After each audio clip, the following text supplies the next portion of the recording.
அத்தியாயம் 1. நடுராத்திரியில் திடீரென்று தூக்கம் கலைந்து போவது ஒரு பெரிய அவஸ்தை. இந்த வாரத்தில் இது 3வது தடவை. கொசுக்கடி, கரண்ட் கட், தெருவில் தூரமாக 2 நாய்களின் சண்டை, மலையில் விளிம்புக்கு திரட்டப்படுகிற கெட்ட கனவு, இப்படி ஏதாவது ஒன்று காரணமாகி விடுகிறது.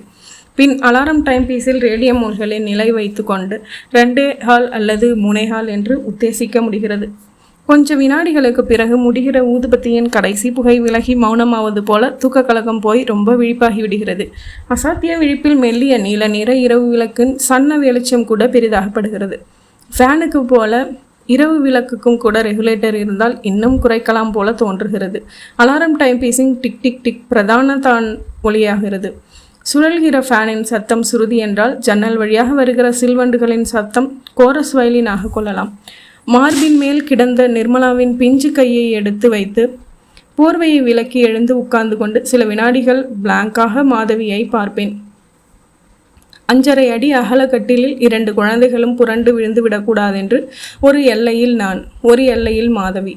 தூங்குவதில் கூட அவளிடம் ஒரு டிசிப்ளின் இருக்கும். ஜிப் வைத்த நைட்டி அணிந்து காலின் கொலுசுக்கு கூட தெரியாமல் சீர் செய்து மல்லாந்து படுத்து கொண்டாள் என்றால் காலை வரை அதே பொசிஷன் தான். புரளல் கிடையாது. தலையை கலைத்து கொள்வதில்லை. பின்னல் நசுங்கி சப்பையாகிவிடக்கூடாதென்று தலைக்கு பின்னல் அதை தனியாக எடுத்து வைத்து கொண்டு படுக்கின்ற லாவகம் இந்த 9 வருடங்களில் ஒரு முறை கூட மாறினதில்லை. ஆக்ஷன் ரீப்ளே மாதிரி அவள் நடையில், அருகில் வந்து நிற்பதில், முகம் நிமித்தி பார்ப்பதில், ஆமோதித்து தலையசைப்பதில், கொஞ்சமாக சிரிப்பதில் என்று எல்லாமே கம்ப்யூட்டர் மூலமாக அமைக்கப்பட்ட சிஸ்டம் போல மாற்றமே இருந்ததில்லை. எனக்கு இந்த மாதிரி எல்லைகளே கிடையாது. அலுப்பாக இருந்தால் சில சமயம் பேண்டில் இருந்து லுங்கிக்கு கூட மாறாமல் அப்படியே படுத்து விடுவேன். சில சமயம் கட்டிலில், வெயில் காலமாக இருந்தால் மொட்டை மாடியில், சில நேரம் சோஃபா செட். திவ்யா அப்படியே மாதவியை கொண்டிருந்தாள். பல் துளக்காமல் காஃபி சாப்பிடுவதில்லை. சாமி கும்பிடாமல் விபூதி வைத்து கொள்ளாமல் டிஃபன் சாப்பிடுவதில்லை. ஷூ கழற்றி அதில் உள்ள மண்ணெல்லாம் தட்டி எடுத்து அதன் ஸ்டாண்டில் வைத்து விட்டுத்தான் அறைக்குள் வந்து ஸ்கூல் யூனிஃபார்மை கழற்றுவாள். திவ்யா, இன்னைக்கு உனக்கு ஹோம்ஒர்க் நிறைய இருக்குது, நாளைக்கு வேறு டெஸ்ட் இருக்குது, அதனால் 6 மணி வரைக்கும் தான் விளையாடணும், அப்புறம் படிக்க உட்காந்துடணும் என்று அம்மா சொன்னால் சரியென்று தலையாட்டி விட்டு போகிறாள். சரியாக 6 மணிக்கு பக்கத்து வீட்டிலிருந்து விளையாடி முடித்துவிட்டு திரும்பி விடுவாள். அதே வார்த்தையைத்தான் மாதவி நிர்மலாவிடம் சொல்லியிருப்பாள். அவளும் சரிமா என்று தலையாட்டி விட்டு தான் போயிருப்பாள். ஆனால் 7 மணி ஆனாலும் வரமாட்டாள். 3 முறை குரல் கொடுத்தும் இதோ வந்துட்டேன் என்று பதில் மட்டும் வரும். பிறகு மாதவி புயல் மாதிரி சென்று சத்தம் போட்டு திட்டி இழுத்து கொண்டு வர வேண்டும். நடுவில் நான் புகும் கூட்டம் இது. நாடகத்தில் ஒரு பாத்திரத்திற்கு மட்டுமே வசனமே இல்லாமல் நிறுத்தி வைக்க முடியாது என்பதால் நடுநடுவில் அது எப்படி சரியாகும்? நீங்கள் என்ன தப்பா சொல்ல போகிறீங்க? நீங்கள் எப்பேற்பட்டவர்? இந்த மாதிரி எப்போவாவது வசனம் கொடுப்பவர்கள் அந்த மாதிரி குடும்பத் தலைவன் பேசாமல் இருப்பதா என்று விளையாடுற குழந்தைய ஏன் இப்படி பாதியிலே இழுத்துட்டு வர்ற? படின்னு வற்புறுத்தாத. நம்ம பிள்ளைங்க நல்லா தான் படிக்கிறாங்க. நீ வற்புறுத்தி கையில் புத்தகத்தை கொடுத்தாலும் அவளுக்கு புத்தி விளையாட்டில் இருந்துச்சுன்னா படிப்பு எப்படி ஓடும் என்று சொல்லி வைத்தால் உடனே சுல் என்று பதில் வரும். விளையாட வேணாம்னு யார் சொன்னாங்க? ஒரு லிமிட் இல்லையா? திவ்யா சொல்கிற பேச்சை கேட்குறாளா இல்லையா? இவளுக்கு மட்டும் என்ன வந்துச்சு? என்ன ரேங்க் வாங்கியிருக்கான்னு தெரியுமா? 6வது ரேங்க்கு. நான் ஏதாச்சும் சொன்னால் நடுவில் புகுந்து நீங்கள் அவளுக்கு செல்லம் கொடுத்து சப்போர்ட் பண்ணுறதால தான் அவன் என் வார்த்தையை மதிக்கவே மாட்டேங்கிறா. ஏய், புத்தகத்தை மூடி வச்சுட்டு பக்கத்து வீட்டுக்கு போய் விளையாடு. ஆள் பத்தலைன்னா உங்கள் அப்பாவையும் கூட்டிகிட்டு போ. அவங்க வீட்டில் படுத்துக்கணும்னு எப்போ வாசக்கதவை மூடுறாங்களோ அது வரைக்கும் விளையாடிட்டு வா. எனக்கு என்ன, 45வது ரேங்க் வாங்கு, எப்படியோ போ. நான் எதுக்கு லபோதிபோன்னு அடிச்சுக்கணும்? எந்திரிச்சு விளையாட போடினா முழு நீளத்துக்கு சரவெடியாக வெடிக்க தொடங்கி விட்டு சமையல் கட்டில் பாத்திரங்களை உருண்டு கொண்டிருக்கும் போது கொஞ்சம் மிரண்டு போன நிர்மலா என்னை பார்ப்பாள். நான் புன்னகைத்து கண்ணடித்ததும் அவளின் இறுக்கம் தளர்ந்து வாய் பொத்தி சிரிப்பை அடக்கி கொள்வார் விஷமக்காரி. ஆனாலும் நிர்மலா கொஞ்சம் பிடிவாதம்தான். என்னதான் குளிர்காலமாக இருந்தாலும் கழுத்து வரை உள்ளன் போர்வை கொண்டு போர்த்தி உறங்கினாலும் 1ஆம் நம்பரில் வைத்தாவது ஃபேன் சுழன்றாக வேண்டும் அவளுக்கு. அவள் தூங்கிவிட்டாளா என்று துப்பறிந்து ஃபேன் சுற்றதை டொக் சத்தம் இல்லாமல் ஸ்லோ மோஷனில் அணைத்தானும் கூட முகத்தில் சில்லென்று காற்றின் தொடுகை நிற்பதை உணர்ந்து எழுந்து உட்கார்ந்து கண்ணீரே வராமல் அழுவாள். திவ்யா, இந்த மாதிரி சின்ன விஷயங்களெல்லாம் பிடிவாதம் பிடிப்பதில்லை. ஃபேன் போடலாமா? சரி. ஃபேன் அணைச்சிடலாமா? சரி. நேரமாச்சு, ஷூவுக்கு பாலிஷ் போடலை, பரவாயில்ல, அப்படியே போட்டுக்கிட்டு போயிட்றியா? சரி. பிஸ்கட் தீர்ந்து போச்சுமா, நாளைக்கு வாங்கி தரட்டுமா? சரி. அவள் பிடிவாதங்கள் ஆக்கப்பூர்வமான வேறு சில விஷயங்களில். டடி, நம்ம ஸ்ட்ரீட்டில் மியூசிக் டீச்சர் இருக்காங்க, பார்கவி, அவங்கக்கிட்ட கர்நாடிக் மியூசிக் கற்றுக்கிறா. நானும் கற்றுக்கிறேன் டாடி, ப்ளீஸ். அந்த ப்ளீஸில் உள்ள கெஞ்சலும் குழைவும் ராகமும் இதையெல்லாம் விட தோள்பட்டை மேல் 2 கைகளையும் கோத்து பிடித்து தொங்கியபடி கேட்கும் உரிமையும் எனக்கு ரொம்ப பிடிக்கும். 8 வயதிலேயே கொஞ்சம் பொறுப்புணர்ந்து பேசுவாள். புதுசாக ஒரு பென்சில் பாக்ஸ் இப்போவே வாங்கி தந்தா தான் நான் ஸ்கூலுக்கு போவேன் என்று நிர்மலா ரிக்ஷா வர இன்னும் 10 நிமிடங்கள் இருக்கும்போது அடம்பிடிக்கையில், வாங்கி தராதீங்க டேடி, இவளை யார் ஸ்கூலில் சேர்க்கலன்னு தொலைக்க சொன்னது? 2 நாள் கழித்து வாங்கி கொடுத்தா தான் பொறுப்பாக வச்சுப்பா என்று நியாயம் சொல்கிற பக்குவம் எப்படி இவளுக்கு வந்தது என்று எனக்கு ஆச்சரியமாக இருக்கும். ஆனால் மாதவியை புரிந்து கொள்ள முடியாத சந்தர்ப்பங்களில் இதுவும் ஒன்று. இன்னும் ஷேவிங் செய்து கொள்ளாமல் பிஸ்னஸ் லைனில் ஷேர்களின் விளைவுகளை கண்ணாடி அணிந்து நுணுக்கி பார்த்து கொண்டிருக்கும் என்னிடமிருந்து பேப்பரை பிடுங்கி வைத்து கொள்வார். குழந்தைங்க ஸ்கூலுக்கு புறப்படணும், சின்னவ பிடிவாதம் தான் உங்களுக்கு தெரியும்ல, அடி வாங்கினாலும் அழுது அழிச்சாட்டியம் பண்ணுவாளே வழியாக நகரமாட்டா, சட்டையை போட்டுட்டு போய் ஒரு பென்சில் பாக்ஸ் வாங்கிட்டு வந்து கொடுத்துருங்க.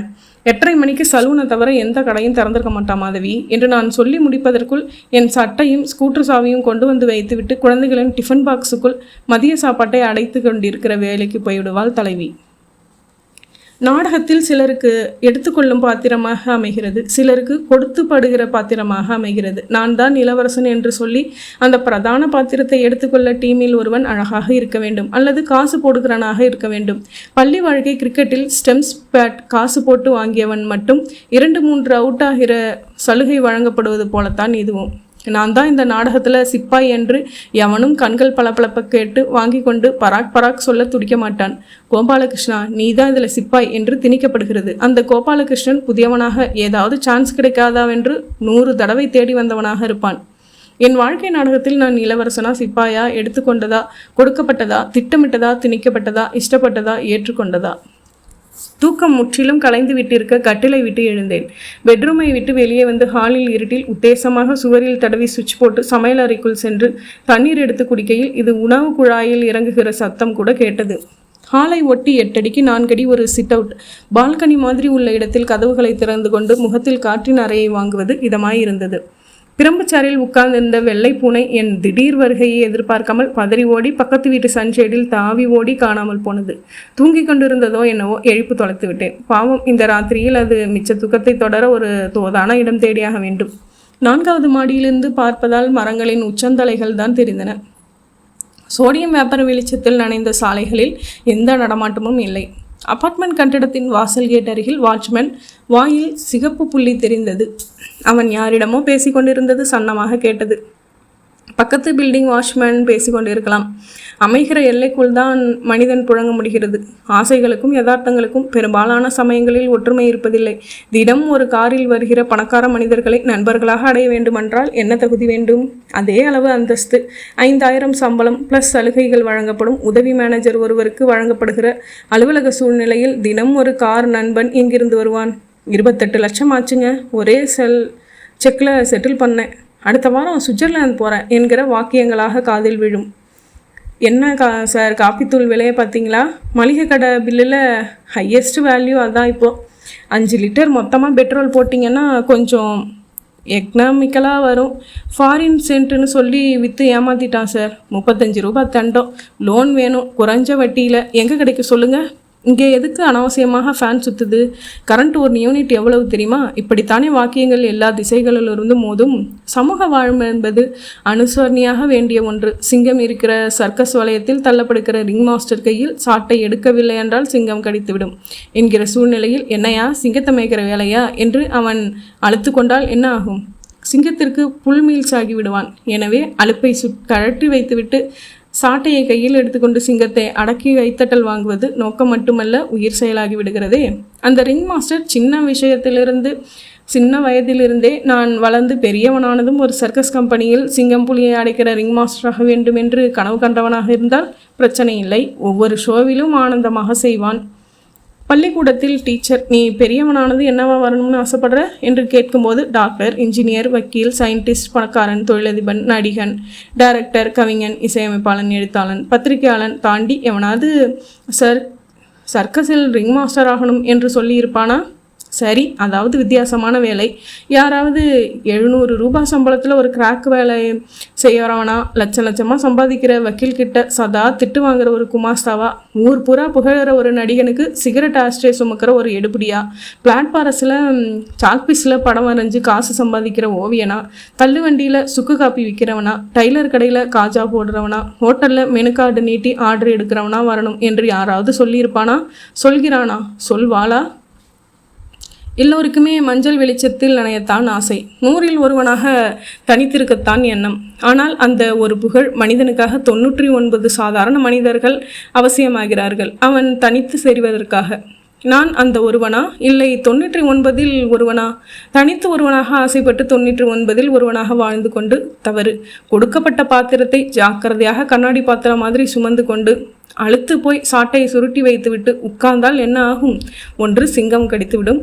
பழகிய சிங்கம் போனால் போகிறதென்று கடிக்காமல் விட்டாலும் சர்க்கஸ் முதலாளி வேலையை விட்டு நிறுத்தி விடுவான். அதற்கு முன்பாக காசு கொடுத்து சர்க்கஸ் பார்க்க வந்தவன் எல்லாம் கல்லால் அடிப்பான். சிங்கம் கடிக்கக்கூடாது, முதலாளி வேலையை விட்டு நிறுத்தக்கூடாது, ரசிகர்கள் கல்லால் அடிக்கக்கூடாது, அதற்கு நான் சோம்பி உட்காரக்கூடாது, சாட்டையை சுருட்டக்கூடாது. அதை சுழற்றி எடுத்து கம்பீரமாக கர்ச்சிக்கும் சிங்கத்திடம் அதைவிட சத்தமாக கத்தி அதட்டி உட்கார வைத்து கைத்தட்டல் வாங்க வேண்டும். கைத்தட்டல் என் நோக்கமா, அது என்னை சந்தோஷப்படுத்துகிறதா என்பதெல்லாம் யாருக்கும் அக்கறை இல்லாத விஷயம். அர்த்தராத்திரி தூக்கமில்லாத சமயங்களில் மட்டும் நான் வேறு ஆசாமி மாதிரி எனக்கே தெரிகின்றேன். இந்த மாதிரி எனக்குள் இருக்கும் என்னை கூறு போட்டு பார்த்து கொள்ள இந்த மாயமான அமைதியும் தனிமையும் தூக்கமின்மையும் உதவியாக இருக்கிறது. விடுந்ததும் எனது பல் சக்கரங்கள் அதனதன் இடங்களில் சரியாக பொருத்தி கொண்டு சுழற்றி துவங்கி விடுகிறது. சுழற்சியின் வேகத்தில் சிந்தனையாவது யோசனையாவது சாவி கொடுக்கப்படுவதால் கடமையாக சுழல்கிற கடிகார முக்களின் மூளை மட்டும் போதுமானதாக இருக்கிறது. சுழற்சி வேகத்தில் இந்த விசனத்துடன் புலம்புகிற உள்ள ஆசாமி காணாமல் போய்விடுகிறான். அல்லது அப்படி ஒரு ஆசாமி இல்லவே இல்லை என்று தோன்றுகிறது. இந்த மாதிரி தனிமையில் என்னை அடித்து போட்டுவிட்டு அந்த ஆசாமி வந்து விடுகிறான். முனிவன் மாதிரி சப்பனக்கால் போட்டு உட்கார்ந்து கொண்டு சிஷ்யனுக்கு ஒரு உபதேசம் செய்தவனைப் போல என்னென்னவோ சொல்கிறான். நான் கை கட்டி கொண்டு கேட்டுக்கொள்கிறேன். பெரும்பாலும் அந்த ஆசாமி சொல்கிற எல்லாவற்றுக்கும் பும்பும் மாடு மாதிரி தலையாட்டி கொண்டே தான் இருக்க வேண்டியிருக்கிறது. நிறுத்துப்பா, போர் அடிக்கிறது என்று எழுந்து போக முடிவதில்லை. நோய் வரானார், நீங்கள் சொல்கிறது தப்பு என்று எதிர்த்து வாதாடவும் முடிவதில்லை. சில சமயங்களில் அந்த ஆசாமி இன்டர்வியூ மாதிரி கேள்வி கேட்பதும் உண்டு. நீ யார்? என் பெயரை கேட்கிறாயா? உன் பெயர் என்ன? சேது. சேது என்பது தான் நீயா? இல்லை, என்னை மற்றவர்களுக்கு அடையாளப்படுத்தும் பெயர் சேது. சரி, எங்கே பிறந்தாய்? தஞ்சை மாவட்டத்தில் பாப்பாநாடு என்னும் கிராமத்தில். அப்பா அம்மா இருந்தார்கள், போய் சேர்ந்து விட்டார்கள். கூட பிறந்தவர்கள்? ஒரு தங்கை மட்டும் ஒரு என்ஜினியரை கல்யாணம் செய்து கொண்டு ஆஸ்திரேலியாவில் இருக்கிறார். மாதம் ஒரு முறை மெல்லிய காகிதத்தில் தான் புதிதாக வாங்கிய காரை பற்றி எழுதுகிறாள். லீவில் எப்போதாவது வரும்போது என் குழந்தைகளுக்கு வீடியோ கேம் பரிசளித்து என் குடும்பத்தை தன் மினி வீடியோ கேமராவில் பதிவு செய்து கொண்டு விமானம் பத்திரமாக இறங்கியதென்று ஃபோனில் சொல்கிறாள். முட்டைக்கோஸ் வடை எப்படி செய்வதென்று நேரில் கேட்க மறந்து ஐஎஸ்டி கால் போட்டு 15 நிமிடம் என் மனைவியிடம் கேட்டுக்கொள்கிறாள். எங்கே படித்தாய்? 5ஆம் வகுப்பு வரை பாப்பா நாட்டிலேயே வாத்தியார் சிவகாமியை நினைவிருக்கிறது. நாங்கள் வைத்த பெயர் அனிலு. முகம் அப்படி. கிளாஸில் படிக்கிற நபர்களில் பாதி பேர் அவரிடம் டியூஷனும் படித்தாக வேண்டும். வீட்டிலும் ஜே ஜே என்று கூட்டம். அங்கேயும் லீடர் ஒருவன் பேசுபவர்களின் பெயர்களை லிஸ்ட் எழுதி கொடுத்து பிரம்படி வாங்கி தருவான். டீம் பிரித்து கொண்டு வாத்தியார் வீட்டின் முருங்கை மரத்தில் ஏறி காய் இலை பறித்து தர வேண்டும். வெள்ளை அடிக்க வேண்டும், சைக்கிள் துடைக்க வேண்டும், ஓடி போய் பொட்டுக்கடலை வாங்கி வர வேண்டும். திருத்துவதற்கு பென்சில் கேட்டால் ஒரே நேரத்தில் நீட்ட வேண்டும். 5ஆவதுக்கு பிறகு பட்டுக்கோட்டை அரசினர் ஆண்கள் உயர்நிலை பண்ணி அங்கே 11th வரைக்கும். பாப்பா நாட்டிலிருந்து 10 கிலோமீட்டர் இருக்கும் பட்டுக்கோட்டைக்கு. டவுன் பஸ்ஸில் வந்து போவது ஒரு பெரிய அனுபவம். அதிலும் அரை பேண்டிலிருந்து முழு பேண்டிற்குமான காலகட்டம் என்னால் மறக்க முடியாது. ஏராள சம்பவங்கள் நிகழ்ந்த பருவம். பட்டுக்கோட்டை அரசினர் பெண்கள் மேல்நிலை பள்ளிக்கு போகிற மாணவர்களும் நாங்களும் ஒரே பஸ்ஸில் தான் போக வேண்டும். ஒரே பஸ்ஸில் தான் திரும்ப வேண்டும். அப்போதுதான் என் வாழ்க்கையில் நுழைந்தால் பரணி. அது ஒரு தனி கதை. பள்ளி படிப்புக்கு பிறகு சொல். திருச்சி பிஷப் ஹீபர் காலேஜில் பிஎஸ்சி கெமிக்ஸ். அதுதான் நீ ஆசைப்பட்டதா? இல்லை, அதுதான் எனக்கு கொடுக்கப்பட்டது. நீ ஆசைப்பட்டது என்ன? சில முன்னணி நடிகைகள் பேட்டிகளில் சொல்வது போல. இருந்தாலும் நான் ஆசைப்பட்டது டாக்டராகத்தான். காரணம், அந்த எண்ணத்தை எனக்குள் விதைத்தவர் கமலசேகர். அவர் ஒரு டாக்டர். பாப்பாநாடு சுகாதார மையத்தில் பணிபுரிந்தவர். தவிர தனியாகவும் சின்ன கிளினிக் வைத்திருந்தார். சிகப்பானவர், கண்ணாடி அணிந்தவர், புன்னகை மாறாதவர். அவரிடம் எனக்கு ரொம்பவும் பிடித்தது அந்த புன்னகைதான். எனக்கு காய்ச்சல் என்றால் அப்பா அவரிடம்தான் அழைத்து செல்வார். நான் ஸ்டெதஸ்கோப்பையே காதலராக பார்ப்பேன். என் பார்வையை படித்து ஸ்டெதஸ்கயற்றி என் காதில் மாட்டி தன் நெஞ்சில் வைத்து இதய துடிப்பு கேட்கிறதா என்பார். அப்பாவிடம் அவர் மருத்துவ வாழ்வில் காப்பாற்றிய சில உயிர்களை பற்றி சொல்லும்போது எனக்கு அவர் கடவுளாகவே தெரிவார். வாழ்க்கையில் ஒவ்வொரு மனிதனுக்கும் ஒரு ஆதர்ச நாயகன் இருப்பான். என் நாயகன் அந்த டாக்டர். அவளால் இன்ஸ்பயர் ஆகி என் கனவுகளில் நான் வெள்ளை கோட் போட்டு வாயில் பச்சை துணி கட்டி ஆப்ரேஷன் செய்ய ஆரம்பித்தேன். கவலைப்படாதீங்க, உங்கள் பையன் பிழைச்சிட்டான் என்று வசனம் பேசிக்கொள்ள ஆரம்பித்தேன். பள்ளியில் முதல் வகுப்பில் சேர முதல் ஆளாக பெயர் கொடுத்தேன். வியாதிகளை பற்றி தெரிந்து கொள்ளுங்கள் என்று பதிப்பகம் வெளியிடும் புத்தகங்கள் எல்லாம் வாங்கி படிக்க துவங்கினேன். சரி, ஏன் டாக்டர் ஆகவில்லை? டாக்டர் சீட்டு வாங்குவதற்குரிய மதிப்பெண் வாங்கவில்லையா? அதெல்லாம் வாங்கினேன். குடும்பத்தின் சூழ்நிலை மாறிவிட்டது. என்னை டாக்டருக்கு படிக்க வைப்பதாக தான் அதுவரை சொல்லி வந்த என் அப்பா திடீரென்று அப்பாவுக்கும் சித்தப்பாவுக்கும் ஒரு சின்ன பிரச்சனையில் ஆரம்பித்து பெரிய தகராறு வந்து எங்கள் வீடு வயல் எல்லாவற்றின் மீதும் தனக்கு பாத்தியதை உண்டு என்று வீம்பாக கோர்ட்டில் வழக்கு போட்டு விட்டார் சித்தப்பா. சொத்துக்கள் யாவும் கோர்ட்டால் முடக்கப்பட்டன. பொய் வழக்கு என்றாலும் ஜெயிப்பதற்கும் எங்கள் சொத்துக்களை மீண்டும் அடைவதற்கும் நாங்கள் வக்கீல் வைத்து வழக்கை நடத்த வேண்டியதாயிற்று. சொந்த வீட்டிலிருந்து வாடகை வீட்டுக்கு தள்ளப்பட்டோம். வருமானத்தில் பெரும் பகுதி வழக்கு செலவுகளுக்கு போனது. எப்போதும் சிரித்த முகத்தோடு இருந்த அப்பா சிறுசிறுப்பு மனிதரானார். வீட்டிலும் வெளியிலும் எப்போதும் எரிந்து விழுந்தார். நான் டாக்டருக்கு படிக்க வேண்டும் என்கிற கோரிக்கையை வீட்டில் வைக்கக்கூட முடியாத டென்ஷன். சூழ்நிலை மீறி வைத்துவிட்டு ஒரு வாரத்திற்கு திட்டு வாங்கினேன். சோத்துக்கு அரிசி கொடுத்த வயல் கோர்ட்டில் இருக்குது, குடியிருந்த சொந்த வீடு கோர்ட்டில் இருக்குது. நீ டாக்டருக்கு படிக்கிறது முக்கியமா? குடும்ப சொத்தையும் மான மரியாதையும் காப்பாற்றுறது முக்கியமா என்றார் அப்பா. நியாயம்தான் என்று பட்டாலும் என் ஏமாற்றம் எனக்கு கட்டி வைத்த கோட்டைகள் பீரங்கி வைத்து தகர்த்தது போல கண்முன் பார்க்கும் கொடுமை தாங்காமல் அந்த கேடு கட்ட சித்தப்பாவை கொலை செய்துவிட்டு ஜெயிலுக்கு போய்விடலாமா என்று கூட ஒரு வெறி இருந்தது.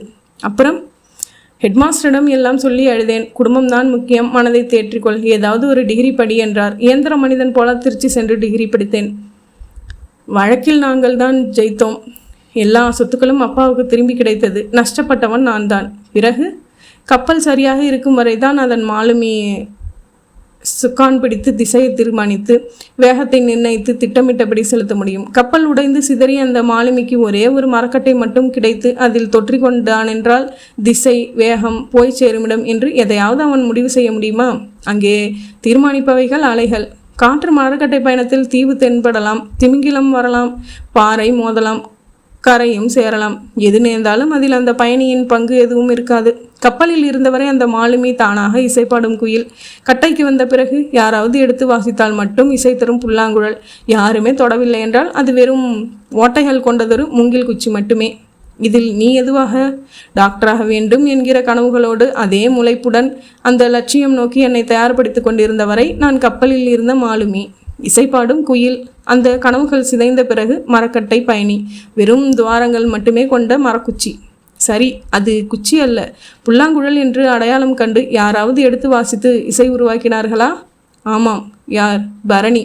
இந்த இடத்தில் வழக்கமாக உல்லாசாமி விசாரணையை நிறுத்தி கொள்வான். ஒரு சில சமயங்களில் வார்த்தைகளை விட மௌனங்களுக்கு அர்த்தமும் வழியும் அதிகம் என்பதை உணர்ந்தவன் என்பதால் என் மௌன எண்ண சஞ்சரிப்புகளுக்கெல்லாம் என் அலைவரிசையில் அந்த ஆசாமியாலும் உழவ முடிகிறது. இயல்பான ஒரு விஷயம் என்பதால். காற்று சற்று வேகம் கூட்டி வீசியதில் இலைகளின் சலசலப்பு சத்தம் அதிகமானது. தூரத்தில் ஒரு கார் ஹாரன் கேட்டது. வாட்ச்மேன் மற்றொரு பீடியோ சிகரெட்டோ பற்ற வைத்துக் கொள்கிற தீக்குச்சி ஜுவாலை தெரிஞ்சது. எனக்கும் சிகரெட் பற்ற வைத்துக் கொள்கிற ஆசை ஏற்பட்டது. சிகரெட் படுக்கையில் ஹேங்கரில் தொங்கும் பேண்ட் பாக்கெட்டில் இருக்கிறது. யாரையும் எழுப்பாமல் எடுத்து வர வேண்டும். குறிப்பாக மாதவி எழுந்து விடக்கூடாது. பயமில்லை, விளக்கம் சொல்ல வேண்டும். நடுராத்திரி கோட்டா மாதிரி எந்திரிச்சு உட்காந்துக்கிட்டு சிகரெட் பிடிக்கிறீங்களே, என்ன ஆச்சு உங்களுக்கு என்று தலையை சாய்த்து என்னை என் மனநிலையை சந்தேகத்தோடு கேட்பாள். நெற்றியை தொட்டு பார்ப்பாள். பசிக்குதா? ஃப்ரிட்ஜில் பெட்டு இருக்குது, எடுத்து தரட்டா என்பாள்.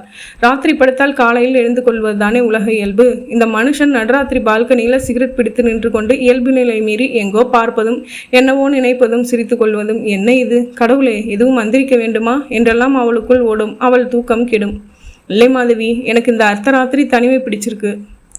என்னடா திடுதுப்புன்னு தூக்கம் கலையுதேன்னு முதல்ல கவலையாக இருந்துச்சு. இப்போல்லாம் எல்லோரும் தூங்கினதும் இந்த மாதிரி நடுராத்தில் திடீர்னு தூக்கம் கலைஞ்சி விழிப்பு வரணும்னு ஆசையாக கூட இருக்குது. இந்த சமயத்தில் மட்டும்தான் ஒரிஜினலாக ஒரு நாள் எனக்குள்ளே இன்னும் இருக்கிறத உணர்றேன். சொல்ல முடியலைன்னாலும் எண்ணத்தில் என் ஒரிஜினல் கனவுகளை அசை போடுறதுல ஒரு சந்தோஷம் இருக்குதுமா என்றெல்லாம் விளக்கம் சொன்னால் தெரியாத மொழியில் புத்தகம் கையில் வைத்து புரட்டுகிற மாதிரி ஒரு உணர்வுக்குத்தானே அவள் தள்ளப்படுவாள். நடுராத்திரி என்றும் பார்க்காமல் உடனே டெலிஃபோன் எடுத்து தன் டாக்டர் மாமாவுக்கு ஃபோன் செஞ்சு, கொஞ்சம் உடனே வரீங்களா மாமா என்றாலும் ஆச்சரியமில்லை. மெதுவாக படுக்கை அறை வந்து ஓசைப்படாமல் என் பேன் பாக்கெட்டிலிருந்து சிகரெட் பாக்கெட்டும் தீப்பெட்டியும் தீப்பெட்டி கை நழுவி கீழே விழுந்து கட்டிலுக்கு அடியில் போய்விட நீல இரவு விளக்கு வெளிச்சம் போதவில்லை. அதை கண்டுபிடிக்க பெரிய விளக்கை போட்டு தீப்பெட்டி எடுத்துக்கொண்டு நிமிர்ந்து மறுபடி அவசரமாக சுவிட்ச் அணைப்பதற்குள் கண்களை சுருக்கியபடி விழித்துவிட்ட மாதவி, என்ன பண்ணுறீங்க என்று கேட்டுவிட்டாள். இல்லை, ஒன்றுமில்ல, நீ படுத்துக்க மாதவி, சிகரெட் எடுக்க வந்தேன். எடுக்க வந்தீங்களா? எங்கேருந்து வந்தீங்க? இங்கே தானே படுத்திருந்தீங்க. இதென்ன ஹாலில் லைட் எரியுது? கத்தாத மாதவி, நான் தான் போட்டேன், தூக்கம் வரல. எழுந்து தண்ணி குடிச்சிட்டு சிட் அவுட்டில் கொஞ்சம் நேரம் நின்றுட்டு இருந்தேன். சிகரெட் பிடிக்கணும் மாதிரி இருந்துச்சு, வந்தேன். மணி என்னங்க? தெரியல, பார்த்து சொல்லுங்க. 2:15. எழுந்து விட்டாள் மாதவி. என்னங்க இது 2:15 மணிக்கு கோட்டா மாதிரி எந்திரிச்சு உட்காந்துட்டு சிகரெட் பிடிக்கிறீங்களே, என்னாச்சு உங்களுக்கு? எனக்கு சிரிப்பு வந்து விட்டது. அவள் எப்படி எந்த வார்த்தைகளை அமைத்து கேட்பாள் என்று நான் யூகித்து வைத்திருந்தானோ அதே வார்த்தைகளை அமைத்து அவள் கேட்டாள். அதனால் வந்த சிரிப்பு. என்னங்க சிரிக்கிறீங்க? ஜுரமா? கிட்ட வந்து நெற்றியில் தொட்டு பார்த்தாள். பசிக்குதா? ஃப்ரிட்ஜில் பழம் இருக்குது, நறுக்கி தரட்டுமா? எனக்கு மேலும் மேலும் சிரிப்பு வந்தது. இப்போ என்னத்துக்காக இப்படி சிரிக்கிறீங்க? குழந்தைங்க முழிச்சிக்க போகிறாங்க. நடுராத்தில் எழுந்திரிச்சு இப்படி சிரிச்சா என்ன அர்த்தம்? என்னங்க பண்ணுது உங்களுக்கு? என் யூகப்படியெல்லாம் அவள் நடந்தாயிற்று, கேட்டாயிற்று. உண்மையான பதிலை சொல்ல முடியுமா? ஒன்றுமில்லை மாதவி, நீ படு, நான் கொஞ்சம் நேரம் உட்காந்துட்டு வந்து படுத்துடுவேன். மீண்டும் சிட் அவுட் வந்து மூங்கில் சேரை இழுத்து போட்டுக்கொண்டு அமர்ந்து மற்றொரு சேரை வாகாக இழுத்து போட்டுக்கொண்டு அதில் 2 கால்களையும் தூக்கி போட்டுக்கொண்டு சாய்ந்தேன். சிகரெட் பற்ற வைத்தேன். தீக்குச்சியிலிருந்து வந்த லேசான கந்தக வாடையை வழக்கம் போல ரசித்தேன். அனைத்த குச்சியில் ஒட்டி கொண்டிருக்கும் சிகப்பு புள்ளி மறைந்து சரியான பிறகு தூக்கி எறிந்தேன். எனக்கு தெரியும் உங்களுக்கு ஏன் தூக்கம் வரலன்னு எனக்கு தெரியும். நிமிர்ந்து பார்க்க கைகளை கட்டி கொண்டு என் எதிரில் நின்றாள் மாதவி. அவிழ்ந்த கூந்தலை திரட்டி முன்பக்கம் போட்டிருக்க ஷாம்பு மனம் அதில் தேங்கி இருந்தது. படுக்கலையா? உன் தூக்கத்தையும் கெடுத்துட்டேனா? அவள் உட்கார விரும்புவது உணர்ந்து கால்களை எடுத்துக்கொண்டு எதிர் மூங்கில் சேரை காட்ட அவள் அமர்ந்து கொண்டு, உங்களுக்கு என் மேலே கோபம் அதானே? சி, என்ன கோபம்? என்ன தப்பு செஞ்சே நீ? ரொம்ப கத்துறேன், குழந்தைங்க கிட்ட கத்துற மாதிரியே சமயங்களில் உங்ககிட்டையும் கத்திடுறேன். அப்புறமா புரியுது என்ன பண்ண சொல்கிறீங்க. டென்ஷன் ஆகுதுங்க. காலையில் 4:30 மணிக்கு எந்திரிச்சா தான் காலை டிஃபனும் மத்தியானம் சாப்பாடும் செஞ்சு முடித்து குழந்தைகளை எழுப்பி குளிப்பாட்டி ரெடி பண்ணி சாப்பிட வச்சு ஸ்கூலுக்கு அனுப்பி வைக்க முடியுது. உதவிக்கு யாராச்சும் இருந்தாலும் பரவாயில்ல, நான் உங்களை தப்பாக சொல்லலை. காலையில் 7 மணிக்கு முன்னாடி எந்திரிக்கணும்னா சின்ன வயசுலேருந்தே பழகணும். டிங்கு டிங்குன்னு ஒரு நாளைக்கு 100 தடவை வாசல் பில் அடிக்குது. பேப்பர்காரன், பால்காரன், வேலைக்காரி, பூக்காரி, மளிகை கடை பையன், பழம் காய்கறிக்காரன், அயன் பையன், போஸ்ட்மேன், க்ளீனிங் ஆயில் விற்கிறவன், புது சோப்பு விற்கிற பொண்ணு, டொனேஷன் கேட்குறவங்க, இவ்வளவு பேர் பத்தாதுன்னு எதிர்த்த பிளாட்டு பெல்லை அடிக்கிறதுக்கு பதிலாக தப்பாக நம்ம வீட்டு பெல்லை அடிச்சுட்டு சாரி சொல்கிறவங்க, சமையல் கட்டில் இருந்தாலும் பெட்ரூமில் இருந்தாலும் வாசல் பெல்லுக்கு போட்டபடி வச்சுட்டு ஓடி வர வேண்டியிருக்கு. டென்ஷன் ஆகுதுங்க. ஒவ்வொரு தடவையும் பெல் அடிக்கிறப்பவும் பிபி ஏறுதுங்க. கிராமத்து வீட்டிலனா வாசல் கதவு திறந்தே இருக்கும். இங்கே அப்படி திறந்து போட முடியுமா? பிள்ளைகளுக்கு இன்னும் பொறுப்பு வரலைங்க. தினம் ஸ்கூல்லேருந்து வர்றப்போ ஒரு பிரச்சனையோடு தான் வர்றாங்க. அவங்கள ட்ரெஸ் மாற்றி தலை சீவி விட்டு ஹோம்ஒர்க் செய்ய வச்சு படிப்பு சொல்லி கொடுத்து ராத்திரி சமையல் செஞ்சு பரிமாறி சமையல் கட்டை ஒழிச்சிட்டு படுக்கிற வரைக்கும் படபடப்பாதே இருக்குதுங்க. இதில் உங்ககிட்ட அன்பாக 4 வார்த்தை பேசுவோ, பக்கத்தில் நின்று குறும்பாக பேசி பரிமாறவோ முடியாமல் போகுது. நானும் கொஞ்ச நாளாகவே கவனிச்சுட்டு தான் இருக்கேன். திடீர்னு மூட் அவுட் ஆகிடுறீங்க. எல்லாத்துக்கும் நான் தான் காரணம் இல்லைங்க. நான் புன்னகையோடு பார்த்தேன். தலையை சரித்து புகையை மேலே வெளியேற்றினேன். தன் முகத்தருகே வரும் புகையை கையால் கலைத்து கொண்டாள். நீயா அப்படியெல்லாம் நினச்சிக்கிற? நீ குடும்பத்தை பொறுப்பாக நடத்துறதுல எனக்கு எவ்வளவு சந்தோஷம் தெரியுமா? நீ படுற சிரமம் எல்லாம் புரியாமல் இல்லை. எனக்கு என்னவோ திடீர்னு ஒரு அலுப்பு, அவ்வளவுதான் என்றேன். ஆஃபீஸில் வேலை அதிகமாக இருக்கா? அந்த அலுப்பு இல்லைம்மா, மனசில் ஒரு அலுப்பு. யார் மேலே? குறிப்பாக இன்னார் மேலேன்னு இல்லை, எது மேலேயும் யார் மேலேயும். எதை நோக்கி போகிறோம், எதுக்கு போகிறோம்னு திடீர்னு கேள்விகள் வருது. திட்டம் போட்டபடி எல்லாம் நடந்துக்க முடியாமல் போகிற சமயங்களில் அந்த அலுப்பு கொஞ்சம் அதிகமாக இருக்குது. வீடு இன்னும் கட்டி முடியாமல் பாதியில் நிற்கிறது தானே உங்களுக்கு பெரிய உறுத்தலாக இருக்குது. அதான் 100 தடவை சொல்லி கிராமத்தில் இருக்கிற வீட்டை விற்றுட்டு பணம் வாங்கி அதில் மலமலன்னு 4 மாதத்தில் வீட்டு வேலை பூரா முடிச்சிடுறதுன்னு முடிவு பண்ணியிருக்கோமே. அப்புறம் என்ன, வர்ற தீபாவளி புது வீட்டில் தான் கொண்டாட போகிறோம். இவளுக்கு என் அலுப்பை பற்றி தெளிவாக விளக்க முயற்சிப்பதை விட அவளின் யூகத்தை ஆமோதித்து சந்தோஷப்படுத்தலாம் என்று பட்டது. திட்டம் போட்டபடி எல்லாம் நடக்குமேன்னு இருக்குது. எல்லாம் கரெக்டாக நடக்கும். கிரகப்பிரவேசம் முடிஞ்சதும் திருப்பதிக்கு வர்றதா வெங்கடாஜலபதி கிட்ட வேண்டியிருக்கேன். ஒரு குறையும் வைக்க மாட்டார். நாளைக்கு தானே புறப்படுறோம். ஆமாம். எதில்? ராமேஸ்வரம் எக்ஸ்பிரஸில். விலை கொஞ்சம் கூட குறைச்சலாக இருந்தாலும் முடிச்சிருங்க. 6 மாதம் முன்னாடி உங்கள் சித்தி பையன் வந்தப்போ நம்ம வீடு 4 லட்சம் போகும்னு சொன்னார், ஞாபகம் இருக்குல்ல? இப்போது 6 மாதம் கழித்து 5 சொல்லலாம் தாராளமாக. ஆனால் விற்கிறதுன்னு நாமே இறங்கி போகிறதால கொஞ்சம் குறைச்சி தான் கேட்பாங்க. எப்படி போனாலும் 4.5க்கு குறைச்சி இல்லாமல் வித்துட முடியும்னு எனக்கு படுது. உங்களுக்கு என்ன படுது? சிகரெட்லேருந்து புகைக்கோடு போட்டார் போல் நேராக மேலே ஊந்து கொண்டிருந்தது. ஏதோ ஒரு வெளிச்சம் எங்கிருந்தோ தப்பித்து வந்து மாதவியின் ஒற்றைக்கல் மூக்குத்தியை ஜுவாலையாக்கி செய்து கொண்டிருந்தது. 10 விரல்களுக்கும் தொப்பி மாட்டியது போல சற்றே தேய்ந்து போன எப்போதோ வைத்த மருதாணி. ஏன் மாதவி, உன் 2 கைக்கும் மருதாணி எப்படி வச்சுக்கிட்ட? ஒரு கைக்கு ஒரு நாள், இன்னொரு கைக்கு இன்னொரு நாள்னு அப்படி வச்சுக்கிட்டியா? இல்லைங்க, திவ்யா வச்சு விட்டா. இதை பாருங்க, அதனால தான் இங்கெல்லாம் பிசுறு பிசுறாக இருக்குது. அவள் விரலை தொட்டு பார்த்தேன். தொடலில் மின்சாரம் எதுவும் இல்லை. இயல்பான தொடல். பழகி பழகி பழகி போனது. பேனாவை காகிதத்தை தொடுவது போலத்தான். பொண்டாட்டி விரலை தொடுவதும் இருக்கிறது. குளிர்காலம் என்பதால் சில்லென்று இருக்கிறது. விடுவித்து கொண்டால் இயல்பாக. முகத்தில் விசிறியடிக்கப்பட்ட கூந்தல் இலைகளை நளினமாக விலக்கி கண்டு, உங்களுக்கு என்ன படுதுன்னு கேட்டேனே என்றாள். அந்த வீட்டை விற்கணும்னு தான் படுது. ஆரம்பிச்சிட்டிங்களா மறுபடியும்? ஊரை விட்டு வந்து 15 வருஷமாச்சு. கோட்டை மாதிரி வீடு, 4 ரூமு. இங்கே சிட்டியில் இருந்தால் 5000 6000 வாடகை தருவாங்க. அங்கே கடலை மண்டிக்காரன் 400 ரூபான்னு ஏச்சிட்ருக்காரு. அதுலேயும் டிராஃப்ட் எடுத்து அனுப்புகிற பேங்க் கமிஷன், தபால் செலவு கூட கணக்கு பார்த்து கழிச்சிக்கிறாரு. 4.5 லட்சம் ரூபாய் சொத்துலேருந்து வெறும் 400 ரூபாய் வருமானங்கிறது எந்த விதத்திலாவது நியாயமாக இருக்கா? ஏதாச்சும் வட்டி கணக்கில் நிற்குமா? சில செட்டில்மெண்ட்டு வேல்யூஸ் வட்டி கணக்கு அப்படிப்பட்டது மாதவி. பிக்காசோ ஓவியத்தை லட்சக்கணக்கான டாலர் மதிப்பில் ஏலம் எடுக்கிறாங்க. அந்த கேன்வாஸ் துணிக்கும் ப்ரஷ்ஷு பெயிண்ட்டுக்கும் ஆன செலவு தொகை கணக்கு போட்டு பார்க்குறது சரியா? இந்த மாதிரி இந்த எக்ஸ்ட்ரீமில் யோசி. அது நாங்கள் வாழ்ந்த வீடு, எவ்வளவோ அனுபவங்களை தந்த வீடு, பாடங்கள் சொன்ன வீடு.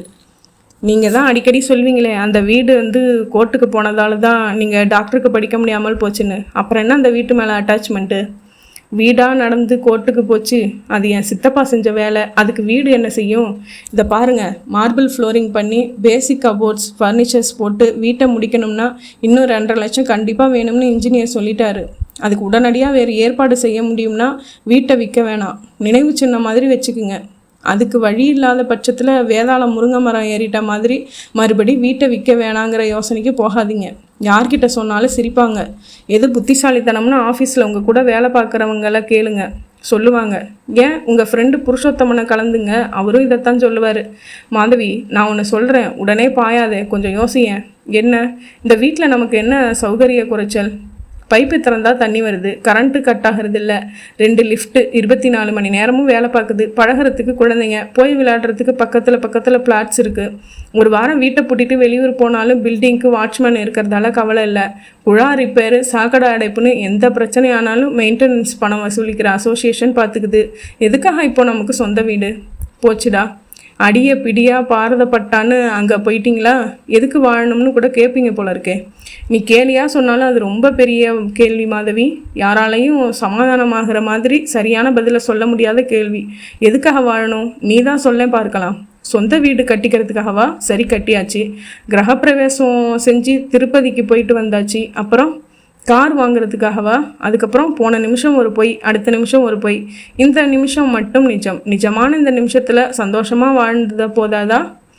யோகா, தியானம், ஆன்மீகம், நெறின்னு நீங்கள் கண்ட புத்தகங்களை எல்லாம் படிக்க ஆரம்பித்தப்பவே நினச்சேன். என்ன நினச்ச? இப்படித்தான் ஒரு நாள் எதுலேயும் ஆசை இல்லாமல் சாமியார் மாதிரி பேசுகிறீங்கன்னு.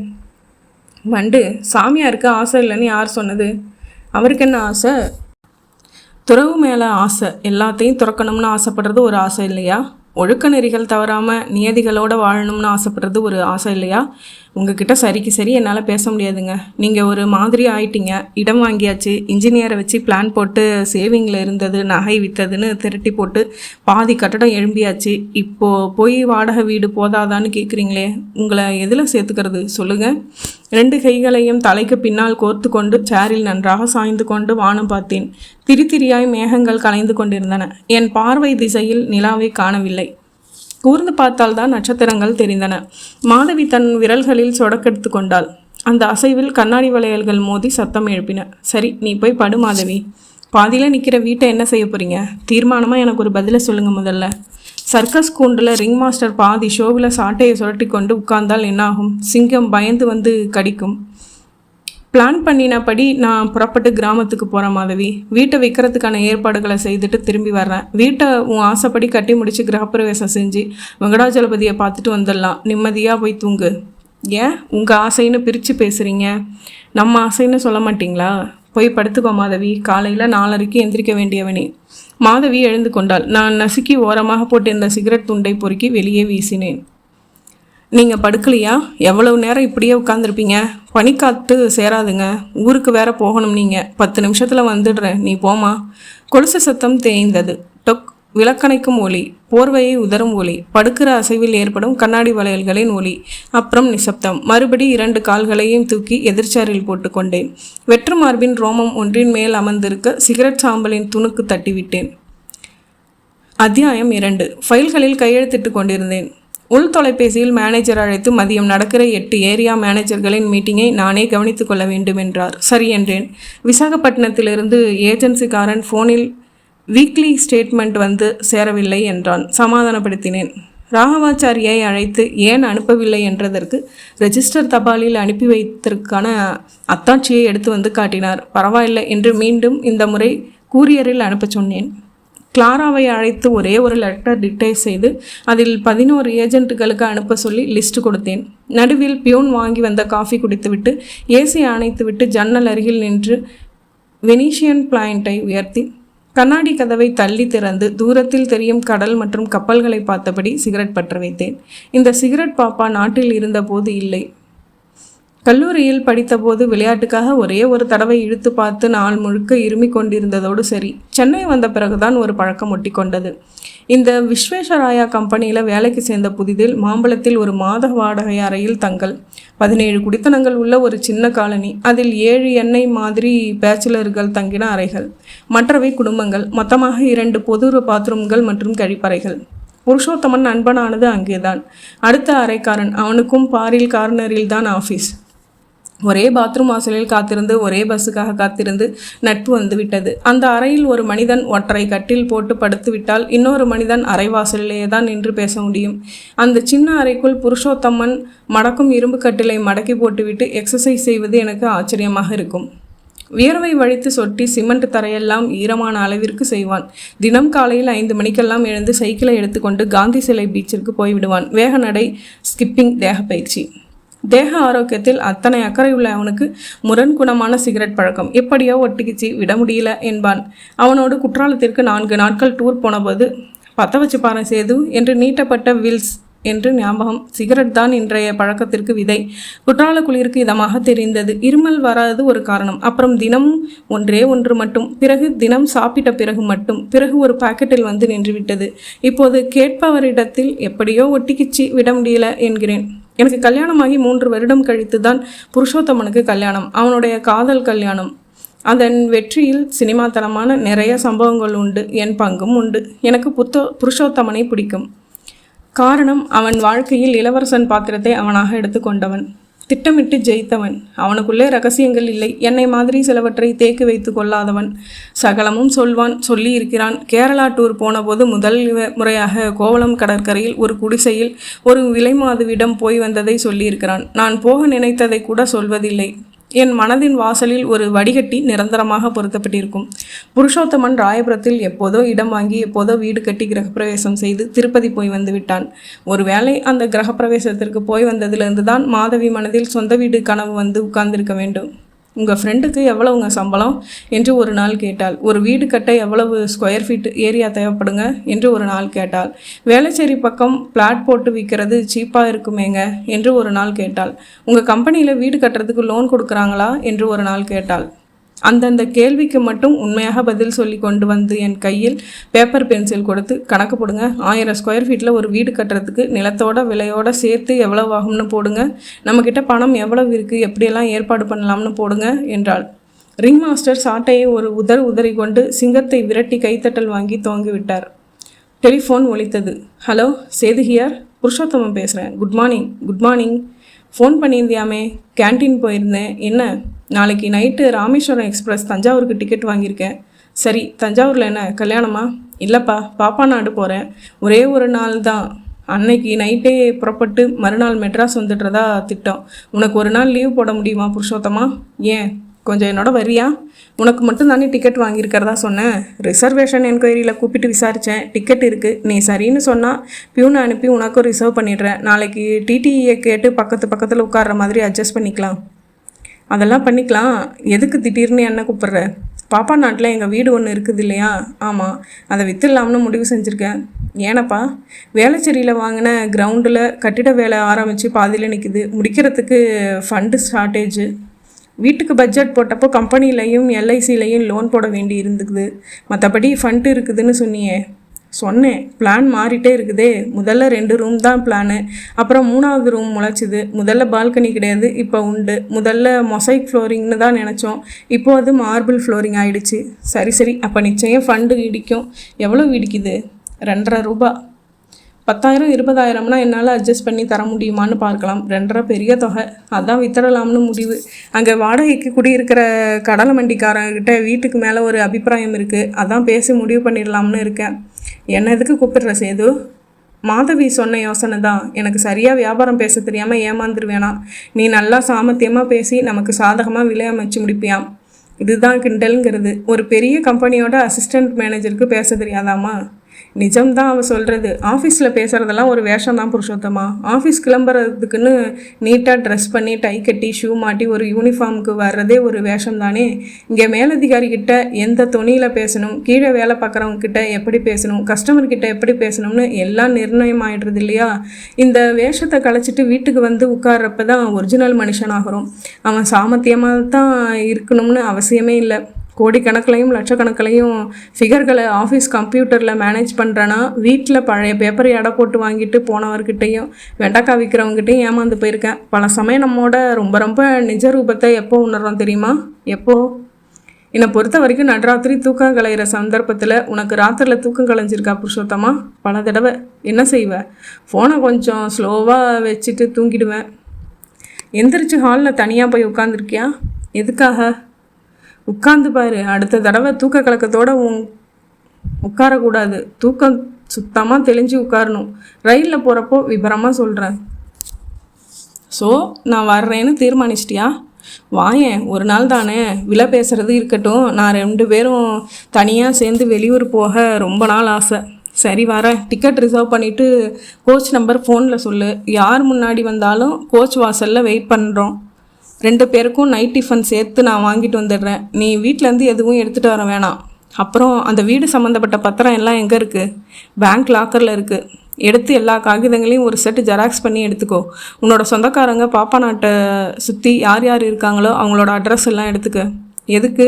நேராக போய் கடலை வண்டிக்காரர்கிட்ட பேச்ச ஆரம்பிக்க கூடாதுடா மடையா. முதல்ல இன்றைக்கி அங்கே மார்க்கெட் நிலவரம் எப்படி இருக்குன்னு தெரிஞ்சுக்கணும். கடைசியாக தான் அவர்கிட்ட பேசணும். அவர்கிட்டையும் மெட்ராஸில் வீடு கட்டிக்கிட்டு இருக்கிறதால இந்த வீட்டை விற்கிறேன்னு சொல்லக்கூடாது. வேற என்ன சொல்கிறது? நம்ம ஃப்ரெண்டு ஒருத்தர் பாப்பா நாடு பக்கத்தில் 20 ஏக்கர் நிலம் வாங்கி ஒரு கெமிக்கல் ஃபேக்ட்ரி கட்ட போகிறாரு. அவர் நம்ம வீட்டை விலைக்கு கேட்குறாரு. பெரிய இடத்துல சொல்லி சிபாரிசெல்லாம் கொண்டாடுறார். அவருக்கு விற்கிறத விட இதில் குடியிருந்துக்கிட்டு இருக்கிற உங்களுக்கு விற்கலாம்னு நினச்சோம். ஏன்னா அவர் இடிச்சிட்டு ரீமாடல் பண்ணுவார், நீங்கள் அப்படியே யூஸ் பண்ணுவீங்க. அதனால் முதல்ல உங்களுக்கு இப்போ அபிப்பிராயம் இருக்கான்னு கேட்டுக்கிட்டு அப்புறம் முடிவுக்கு வரலாம்னு வந்தோம்னு சொல்லணும். இவ்வளவு சமாச்சாரம் இருக்கா வீடு விற்கிறதுல? ஒத்துக்கிறேன்ப்பா. சத்தியமாக எனக்கு சாமர்த்தியம் பத்தாது. என் பொண்டாட்டி என்னை ரொம்ப சரியாக தான் எடை போட்டு வச்சுருக்கா. நீ கண்டிப்பாக வந்துரு. அங்கே வந்து நான் வாயே திறக்கலை. எல்லாம் நீயே பேசு, நீயே முடி. புரோக்கரேஜ் கமிஷன் எவ்வளவு தருவேன்? உனக்கு இல்லாதா? எவ்வளவு எடுத்துக்கணுமோ எடுத்துக்கிட்டு மிச்சம் கொடு. அடைச்சி ஒரு தமாஷுக்கு சொன்னேன். சேது வச்சிடவா? டிக்கெட் எடுத்துகிட்டு ஃபோன் பண்ணுறியா? சரி. ஒலிக்கும் கோவில் மணியின் ரீங்காரம் போல ரொம்ப நேரம் அவன் பேசியதை மனதில் சுற்றி வந்தன. சாமர்த்தியக்காரன்தான். மூளை வழியாய் இருப்பதால் சாமர்த்தியம்தான் வருகிறது. மனசு சந்தோஷமாய் இருந்தால் மூளை விழிப்பாய் இருக்கும். திட்டமிட்டபடி எல்லாம் நடந்தால் மனசு சந்தோஷமாய் இருக்கும். குறிப்பாய் கல்யாணம் வாழ்க்கையில் ஒரு ஆணுக்கும் சரி பெண்ணுக்கும் சரி முக்கிய திருப்பம். கல்யாணம் ஒரு பரமபத விளையாட்டு. தாயம் விழுந்து பாம்பின் தலை மிதித்து சறுக்கி வால் வரை கீழே போகலாம். 2 விழுந்து ஏணி கிடைத்து படிப்படியாய் ஏறி உச்சிக்கு போகலாம். என்ன செய்வது? அவன் எடுத்துக்கொண்ட இளவரசன், நான் கொடுக்கப்பட்ட சிப்பாய். அவனுக்கு விழுந்தது 2, எனக்கு விழுந்தது தாயம். அத்தியாயம் 3. ரயில் சீராக ஓடிக்கொண்டிருந்தது. ஆளுக்கு 2 ரவா தோசைகளும் 4 பூரிகளும் ஹாட்பேக்கில் வைத்து கொண்டு வந்திருந்தான் புருஷோத்தமன். அவற்றை பிளேட்டுகளில் வைத்து சாப்பிட்டு பாத்திரங்களை கழுவி வைத்துவிட்டு கம்பார்ட்மெண்ட்டின் கதவுகள் பகுதியில் நின்று கொண்டு ஆளுக்கு ஒரு சிகரெட் கொளித்து கொண்டோம். இருட்டுக்குள்ளேயே குட்டி குட்டி இருட்டு தீவுகளாக மரங்களும் கட்டிடங்களும் விலகி ஓடிக்கொண்டிருந்தன. திறந்து வைக்கப்பட்ட ஒரு கதவு வழியாக வீசிக்கொண்டிருந்த வேகக்காற்று எங்கள் கிராப்பை கலைத்ததில் அவன் தலையில் 7-8 நரைமுடிகளை பார்க்க முடிந்தது. நரம் வந்துருச்சு போலிருக்கா? எப்போவோ வந்தாச்சு. கல்யாணங்களுக்கு போகிறதா இருந்தால் கூட டை அடிக்காமல் புறப்பட விட மாட்டா அர்ச்சனா. நியரிங் பார்ட்டி இல்லையா? உனக்கு என்ன ஆச்சு சேது? 38. உன் தொந்தியை பார்த்தா 48 சொல்லலாம். சரியாக தூங்குறது இல்லையா சேது? ஏன் தூங்குறேனே, கண்ணை சுற்றி கருவளையம் விழுந்திருக்கு. ராத்திரி நிறைய படிக்கிறியா? இல்லைப்பா, படிக்கிறதுல எல்லாம் இன்ட்ரெஸ்ட் போயிடுச்சு. ஒரு ரவா தோசை ஏப்பம் விட்டான். புருஷோத்தமம் சிகரெட் சாம்பலை ரயிலுக்கு வெளியே சுண்டினான். கழுத்தில் அடர்த்தியாய் ஒரு தங்கச்சங்கிலி. உதட்டு சிகரெட்டில் ரொம்பவும் கருத்திருந்தாலும் கன்னங்கள் கும்மென்று உப்பலாக இருந்தன. லைஃப் எப்படி இருக்கு புருஷோத்தமா? Quite happy, understanding and lovable wife. முத்தான பையன், சொந்த வீடு, கார் வாங்கியாச்சு. என்ன விலை ஏறினாலும் ஈடு கொடுக்க முடிகிற சம்பளம். ஆஃபீஸில் கொஞ்சம் வேலை பளு அதிகம். அதனால் பிளான் பண்ணுறபடி பல இடங்களுக்கு குடும்பத்தோடு போக முடியறதில்ல. மற்றபடி நோ ப்ராப்ளம். உனக்கு மட்டும் என்னடா 2 பொண்ணு பெற்றுட்டோம்னு கவலைப்படுறியா? சச்சா, அப்படின்னா என்னைக்குமே நினச்சதில்ல. காலம் மாறிடுச்சு. நம்ம பசங்க காலம் வேறையாக இருக்குது. அவங்க எதிர்காலம் இன்னும் மாறி போயிருக்கும். என் பொண்டாட்டி தான் அடிக்கடி 2 பொண்ணுங்களோட கல்யாணத்துக்காக சேர்க்கணும்னு சொல்லிட்டு இருப்பா. அவங்க காலத்தில் கல்யாணங்கிற சிஸ்டமே இருக்குமோ இருக்காதோன்னு நான் சொல்லுவேன். அதெல்லாம் மாறுமா சேது? Y not? நம்ம தாத்தா என்ன சொல்கிறார்? கரண்ட் எப்படி இருக்கும்னு தெரியாமல் சிம்னி விளக்கில் தான் காலத்தை ஓட்டினோம்னு சொல்கிறார் இல்லையா? எலக்ட்ரிசிட்டி இல்லைன்னா இன்றைக்கி உலகம் இயங்க முடியுமா சொல்லு? சரி, நம்ம அப்பா டேப் ரெக்கார்டரை பார்த்து வியந்தாரா இல்லையா? உலகத்தில் எந்த மூலையில் இருக்கிறவனோடையும் பேசலாம்னு டெலிஃபோனை நினச்சி பெருமைப்பட்டாரா இல்லையா? நீயும் நானும் இந்த கம்ப்யூட்டர் யுகத்தில் தினம் ஒரு வளர்ச்சி செய்து பார்த்து பிரமிக்கிறோமா இல்லையா? கடைசியில் பில் போடுறதுலையும் ரயில்வே ஸ்டேஷனில் டிக்கெட் ரிசர்வ் பண்ணுறதுலையும் எவ்வளவு சுலபமாக கம்ப்யூட்டர் சகஜமாயிடுச்சு. கால்குலேட்டர் தெரியாத கிராமத்தான் இன்னைக்கு இல்லை. புருஷோத்தமன் வீடியோ கேம் முன்ன வீட்டை விட்டு வெளியே வரவே தேவையில்லைன்னு கட்டி போட்டுச்சா இல்லையா? உன் வாழ்க்கை முறையை கல்ச்சரை எல்லாம் மாற்றிடுச்சா இல்லையா? கல்ச்சர் எங்கே மாறுது? புருஷனுக்கு பொண்டாட்டி சாப்பாடு பரிமாற பக்கத்தில் நிற்கிறது ஒரு பண்பாடா இல்லையா? டிவி வந்தது என்னாச்சு? சாயங்காலம் நீ வீட்டுக்கு போகிறப்போ டிவியில் முக்கியமான ப்ரோக்ராம் இருந்து அதை அவள் பார்த்துக்கிட்டு இருந்தா என்ன சொல்கிறா? எல்லாம் எடுத்து மேஜை மேலே வச்சுருக்கேன், கொஞ்சம் எடுத்து போட்டுக்கிறீங்களா ப்ளீஸ்ன்னு சொல்கிறாளா இல்லையா? இது பெரிய விஷயம் இல்லை, சின்ன அட்ஜஸ்ட்மெண்ட் தான். ஆனால் நடைமுறை மாறி போச்சுல்ல. சரி, முந்தியெல்லாம் ஞாயிற்றுக்கிழமைனா என்ன செய்வோம்? யாராச்சும் ஃப்ரெண்டு வீட்டுக்கு போவோம். இப்போ போனால் அங்கே என்ன நடக்குது? அவன் டீப்பை பார்த்துட்டு இருப்பான். நாம் போய் அவன் பக்கத்தில் உட்காந்துக்கிட்டு நாமும் ப்ரோக்ராம் பற்றி 4 வார்த்தை பேசிட்டு புறப்பட்டு வந்துடணும். விருந்தோம்பல்னு மாறிடுச்சா இல்லையா? விஞ்ஞான முன்னேற்றம் நம்ம வாழ்க்கை முறைகளில் நமக்கே தெரியாமல் சின்ன சின்னதாக மாற்றங்களை கொண்டு வந்துடும் புருஷோத்தமா. எல்லார்கிட்டையும் எந்த விஷயத்தை பற்றியும் ஒரு அவேர்னஸ் தெரியுது. இன்றைக்கி காலேஜில் ஸ்கூல் படிக்கிற பிள்ளைங்களோட ஐக்கியூ ரொம்ப அதிகமாக இருக்குது. வெளியில் வந்ததும் அவங்களுக்கு நிறைய பாதைகள் இருக்குது. நம்ம மாதிரி பேங்க் எக்ஸாமுக்கு சர்வீஸ் கமிஷன் எக்ஸாம்னு மட்டும் எழுதிட்டு உட்காந்துருக்க வேண்டியதில்லை. எப்பா இவ்வளவு அனலிட்டிக்கலாக பேசுகிற, உன்னை போய் சாமர்த்தியம் பத்தாதுன்னு சொல்கிறாங்களா உன் ஒய்ஃபு? இதெல்லாம் அவகிட்ட பேசினது இல்லையே. ஏன்? எந்த பூமியில் என்ன விதை விதைக்கணும்னு இருக்கு இல்லையா? நான் மாதவிக்கிட்ட பேச முடிகிற தலைப்புகள் ரொம்ப லிமிட்டட் புருஷோத்தமா. நீ சொல்லியே அடிக்கடி அண்டர்ஸ்டாண்ட் எனி டாபிக் அர்ச்சனாவோட டிஸ்கஸ் பண்ண முடியுமான்னு அப்படி நான் சொல்ல முடியாது. ஏன்? உன் விஷயம் வேறு, நீ உன் மனைவியை தேர்ந்தெடுத்த. என் விஷயம் வேறு, மாதவியை என் மனைவியாக எங்கள் அப்பா தேர்ந்தெடுத்தார். தப்பாக சொல்லலை, என் மேல் உயிரே வச்சுருக்கா. Living wife. ஆனால் நீ சொன்னியே லவ்வபிள் ஒய்ஃப்னு, அப்படி நான் சொல்ல முடியுமான்னு தெரியலை. ரொம்ப உண்மையாக அடிமனசுலேருந்து சுரண்டி சொல்லணும்னா என் மனைவியை நான் காதலிக்கலை அப்படின்னா நான் வெறுக்கிறேன்னு அர்த்தம் இல்லை. I live with her. இந்த பாண்டேஜ் நிரந்தரமானது, மாற்றம் இல்லை. அவள் காயின்னு இருக்கிறப்போ விரல் வெட்டி ரத்தம் வந்தால் கவலைப்படுறேன். பத்திரி ஆஸ்பத்திரிக்கு கூட்டிகிட்டு போகிறேன். வெளியூர் போனால் அவளுக்கு புடவை வாங்கிட்டு வரேன். இதெல்லாம் பாசம், காதல் பாசத்தை தாண்டினதுன்னு நினைக்கிறேன். எனக்கு காஃபி பிடிக்கும்னு சொல்கிறதுக்கும் காஃபி இல்லைன்னா நான் செத்துருவேன்னு சொல்கிறதுக்கும் வித்தியாசம் இருக்குது. You get it? மெதுவாக தலையசித்தான். என்னை உன்னிப்பாக பார்த்தபடி என்ன பார்க்குற என்றேன். பட்டுன்னு கேட்டுடட்டுமா? கேளு, உனக்கு இல்லாத உரிமையா? இந்த மாதிரிலாம் நீ பேச மாட்ட. இப்போ பேசுகிற, சொல்லு. சமீபத்தில் பரணியை எங்கேயாவது பார்த்தியா? நான் திடுக்கிட்டு நிமிர்ந்தேன். டாக்டர் நம் வயிற்றில் அங்கே இங்கே தடவி திடீரென்று நமக்கு வலி இருக்கும் சரியான பாயிண்டில் கை வைத்து அழுத்தி இங்கே தானே வலிக்குது என்று கேட்பது போல. இல்லை, எப்போ பார்த்தது? 6-7 வருஷம் இருக்கும். பெரிய மழை 10 நாளைக்கு அடித்து ஊற்றுனதில் பாப்பா நாட்டில் அந்த வீட்டோட காம்பவுண்டு சுவர் விழுந்துருச்சுன்னு தபால் போட்டிருந்தாரு. அதுக்காக போய் 4 நாள் தங்கி கொத்தனாரை வச்சு சரி செஞ்சு கொடுத்துட்டு வந்தேன். அப்போ பார்த்தது தான். பேசுனியா அப்போ? இப்போவும் அங்கே தான் இருக்காளா? ஆமாம். எத்தனை குழந்தைங்க? ஒரே ஒரு பையன். நிஜத்தை சொல்லு. சமீபத்தில் பரணி பற்றி உனக்கு யாராச்சும் ஞாபகப்படுத்தினாங்களா? மறுபடி டாக்டரின் விரல் சரியான பாயிண்டில் அழுத்தியது. இல்லப்பா என்றது வாய். இது அப்பட்டமான பொய் என்று உள்மனதிற்கு தெரியும். இவன் சைக்காலஜி படிக்கிறானா என்ன? போன மாதம் மாதவியும் குழந்தைகளும் விழுப்புரத்திற்கு அம்மா வீட்டிற்கு போயிருந்த போது மழை. ஏதோ பந்த் காரணமாக ஆஃபீஸ் இல்லை. டெலிவிஷனில் ப்ரோக்ராமில் சுகமில்லை. என்ன செய்யலாம்? அலமாரியில் கலைந்து கிடக்கும் புத்தகங்கள் பக்கம் பார்வை செல்ல உடனே அவற்றையெல்லாம் சுத்தம் செய்து அடுக்கி வைக்க தீர்மானித்து செயலில் இறங்கியாயிற்று. எல்லா புத்தகங்களையும் அள்ளி முதலில் கீழே போட துவங்கி நேருவின் டிஸ்கவரி ஆஃப் இந்தியா புத்தகத்தை போட்டபோது அதற்குள்ளிருந்து அந்த கவர் வெளியே சிதறியது மனமும். பொக்கிஷமாக பாதுகாப்பும் 14 கடிதங்கள். கலைந்து கிடந்த புத்தகங்கள் நடுவில் அப்படியே அமர்ந்து கொண்டு நடுங்கும் விரல்களால் அந்த கடிதங்களை எடுத்து ஒவ்வொன்றாய் ஒவ்வொரு வரியாய் ஒவ்வொரு வார்த்தையாய் ஒவ்வொரு எழுத்தாய் கிட்டத்தட்ட 2 மணி நேரம். வேறு வயது, வேறு உலகம். உடல் முழுக்க வெப்பம், மனம் முழுக்க நினைவு புகை. தடக் தடக் என்று இதய துடிப்பு. புடைத்து புடைத்து வீங்கிய நரம்புகள், இறுகிய கண்ணீர். கட்டிலில் கவிழ்ந்து பக்கத்து போஷன்காரனுக்கு கேட்டுவிடக்கூடாதே என்று தலையணையில் முகத்தில் அழுத்தி கொண்டு வெடித்த விம்மல்கள். என் ஆசை சேதுவுக்கு உங்க தேவதை எழுதியது. தலையை சாய்த்து ஒரு கையை கன்னத்திற்கு முட்டு கொடுத்து படுக்கையின் குப்புறப்படுத்து கொண்டு எழுதியிருப்பாளோ என்று ஒவ்வொரு வார்த்தையை பார்வை தடவி விலகும் போதும் அவளின் எழுதும் போசையும் சேர்த்து யோசித்து ரசித்து அந்த வைர நிமிடங்கள் எல்லாம் பொய்யா? அந்த முதல் கடிதம் 1,00,000 தடவை படித்திருப்பேனா? என் ஆசை சேதுவுக்கு உங்கள் தேவதை எழுதியது. முதல் 3 வார்த்தைகளிலேயே உங்கள் கேள்விக்கு பதில் கிடைத்து விட்டதல்லவா? என்ன பதிலாய் வருமோ என்கிற உங்கள் படபடப்பு இப்போது அடங்கிவிட்டதல்லவா? இப்போது நிதானமாக பேசலாமா? உங்களுக்கு எத்தனை தைரியம்? முதல் கடிதத்திலேயே என்னை தேவதை என்று வர்ணிக்க? சும்மா உடான்ஸ் தானே. உங்கள் கடிதம் படித்ததும் கண்ணாடி எடுத்து என்னை பார்த்து கொண்டேன். எனக்கு தேவதைக்கான முத்திரை எதுவும் தென்படவில்லையே. உங்களுக்கு மட்டும் எப்படி? என் விழா பகுதிகளில் தொட்டு பார்த்து கொண்டேன். இறக்கைகள் எதுவும் முளைத்திருக்கிறனவா என்று. அப்படி எதுவும் இல்லை.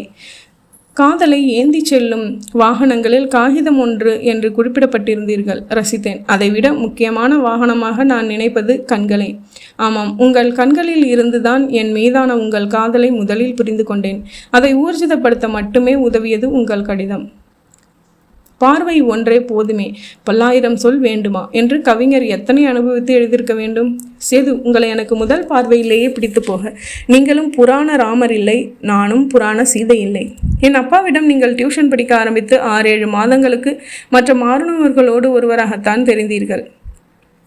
எங்கள் வீட்டு பூனைக்குட்டி மேல் லாரி ஏறிவிட எல்லோரும் இரத்த கூழாயிருந்ததை அருவருப்போடு பார்த்து கொண்டிருந்த போது உங்கள் கண்களில் மட்டும் ஒரு கலக்கத்தை பார்த்த தினத்தில் நீங்கள் தனித்து தெரிந்தீர்கள்.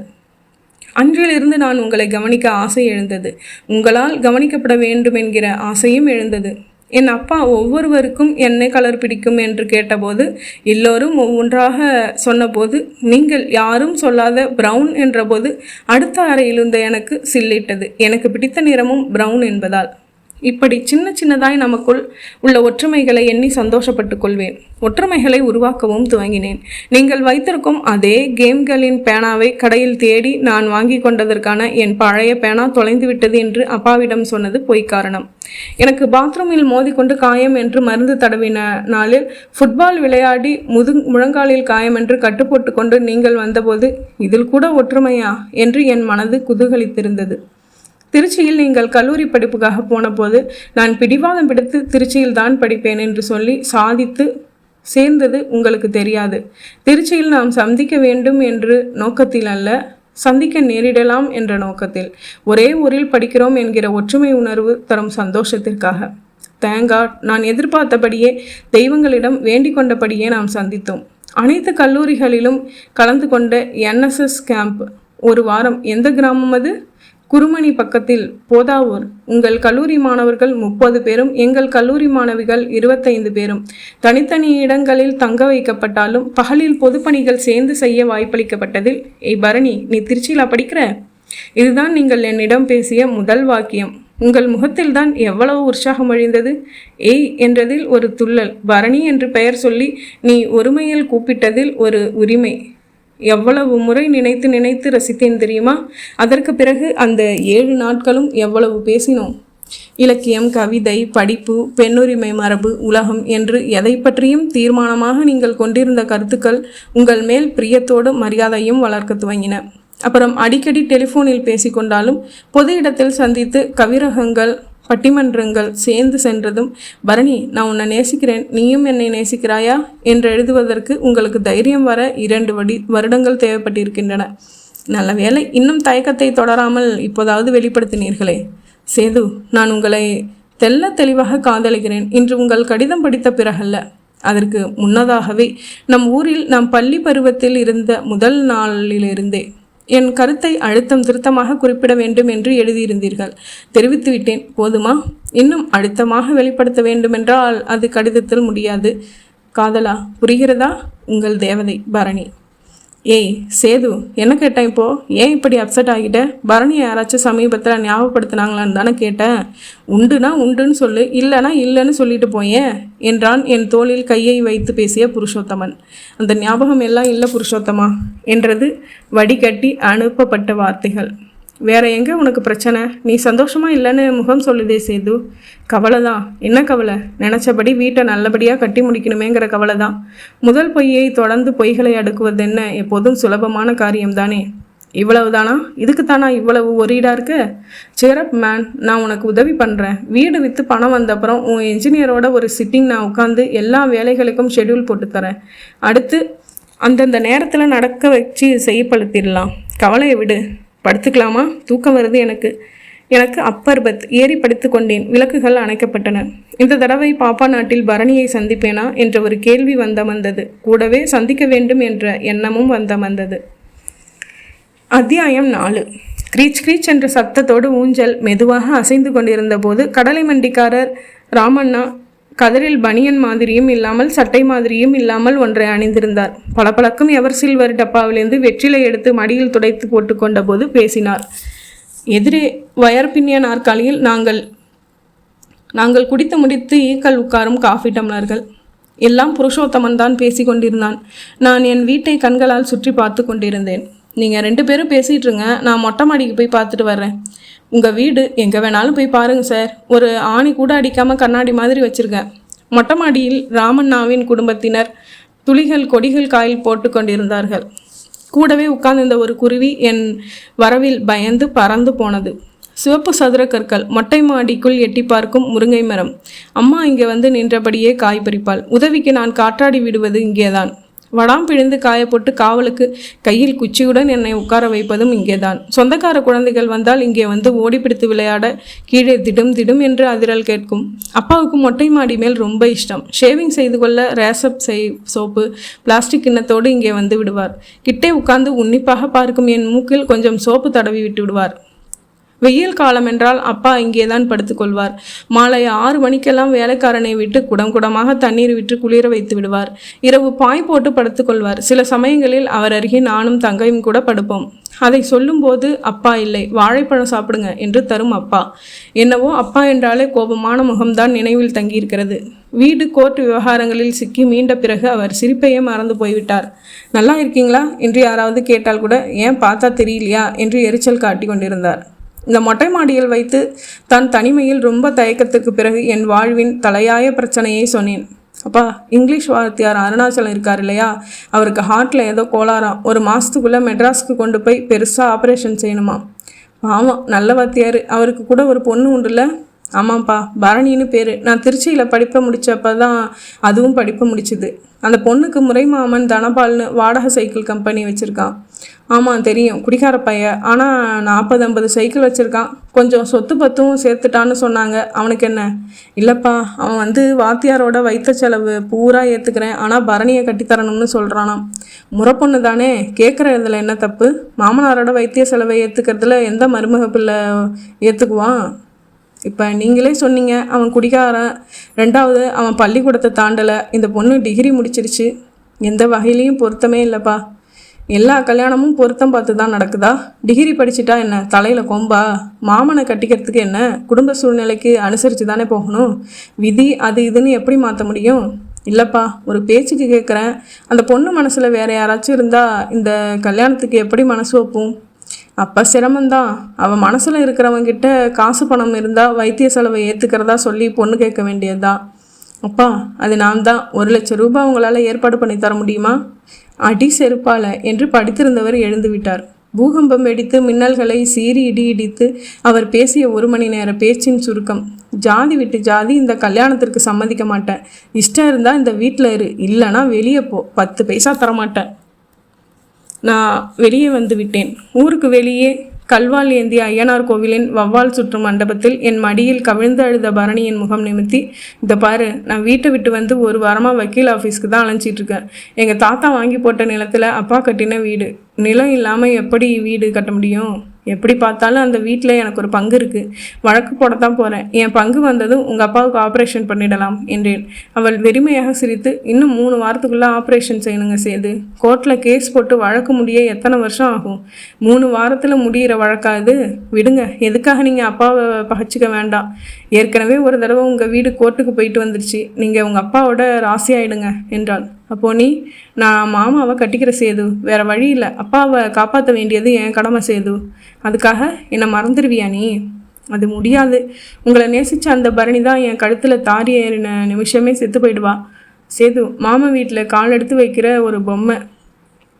தத்துவம் கித்துவம்லாம் வேணாம். எனக்கு அந்த வீட்டு மேலே சட்டப்படி பாத்தியதை இருக்குன்னு வக்கீல்கிட்ட சர்டிஃபிகேட் வாங்கி அதை வச்சு யாருக்கிட்டையாவது கடன் வாங்க பார்க்குறேன் பரணி. 4 நாட்குள்ளே ஏற்பாடு பண்ணிடுறேன்.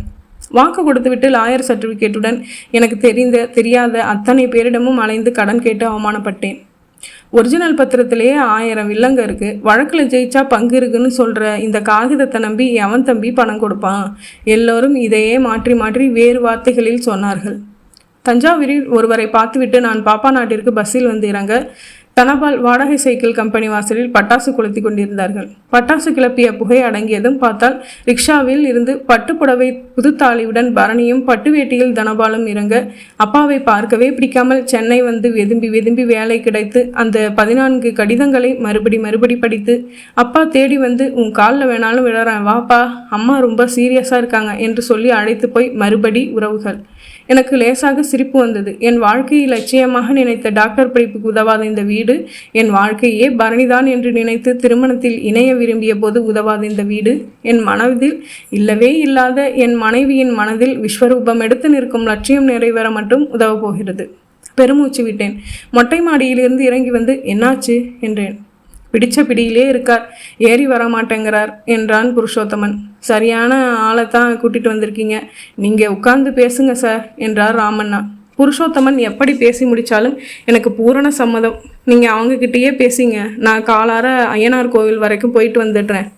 கிராமம் மாறி இருந்தது. நிறைய கடைகள், டாக்ஸிகள், ஒரு திரையரங்கம்.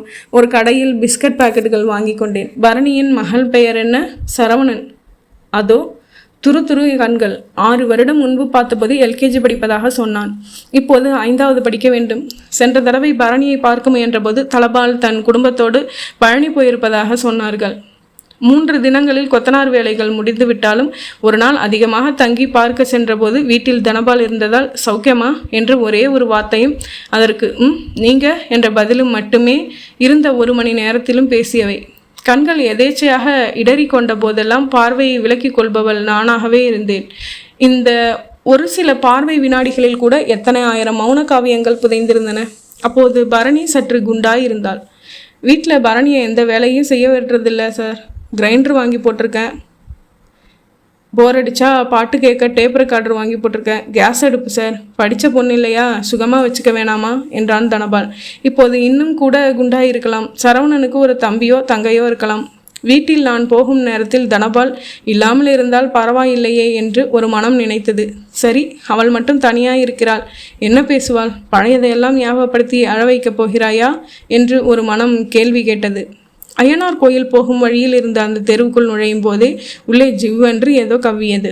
தனபாலின் வீடு பூட்டி இருந்ததில் கொஞ்சம் ஏமாற்றத்தோடு கொஞ்சம் ஆறுதலும் கூட இருந்தது. சற்று தள்ளி விறகு தொட்டியில் பெரிய சவுக்கு மரங்களை கோடாலி கொண்டு வெட்டி விற்கிற ஆட்களை பார்த்தபோது கிட்ட போனதும் நிறுத்தி வியர்வை வழிய போட்டார்கள்.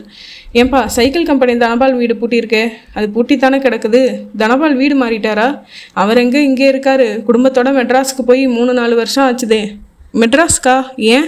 இங்கே தொழில் சரியில்லை. சதா குடிச்சிக்கிட்டே இருந்தா கல்லால் உட்காரவன் எல்லாம் காசு சுட்டிக்கிட்டு ஓடாமல் என்ன செய்வான்? மெட்ராஸில் அவரோட சொந்தக்கார பையன் வெல்டிங் பட்டறை வச்சு நடத்திட்டு இருக்கான். தனபாலுக்கு ஒரு பட்டறை போட்டு தொழில் அமைச்சு தர்றேன்னு அவர் சொன்னதால் இவங்க ஒரேடியாக போயிட்டாங்க. பரணி 3-4 வருடங்களாக நான் வசிக்கும் அதே மெட்ராஸில் தான் இருக்கிறாள் என்பதை அறிந்ததில் ஒரு விதம் மகிழ்ச்சி. என்னை தேடி வந்து ஒரு தடவையாவது பார்த்துருக்க கூடாதா? ஒரு கேள்வி. அந்த கேள்வி உடனடியாக அடிபட்டு போனது. கல்யாணமான ஒரு பெண் தன் கணவனிடம் என்னவென்று சொல்லி என் வீட்டிற்கு வர முடியும்?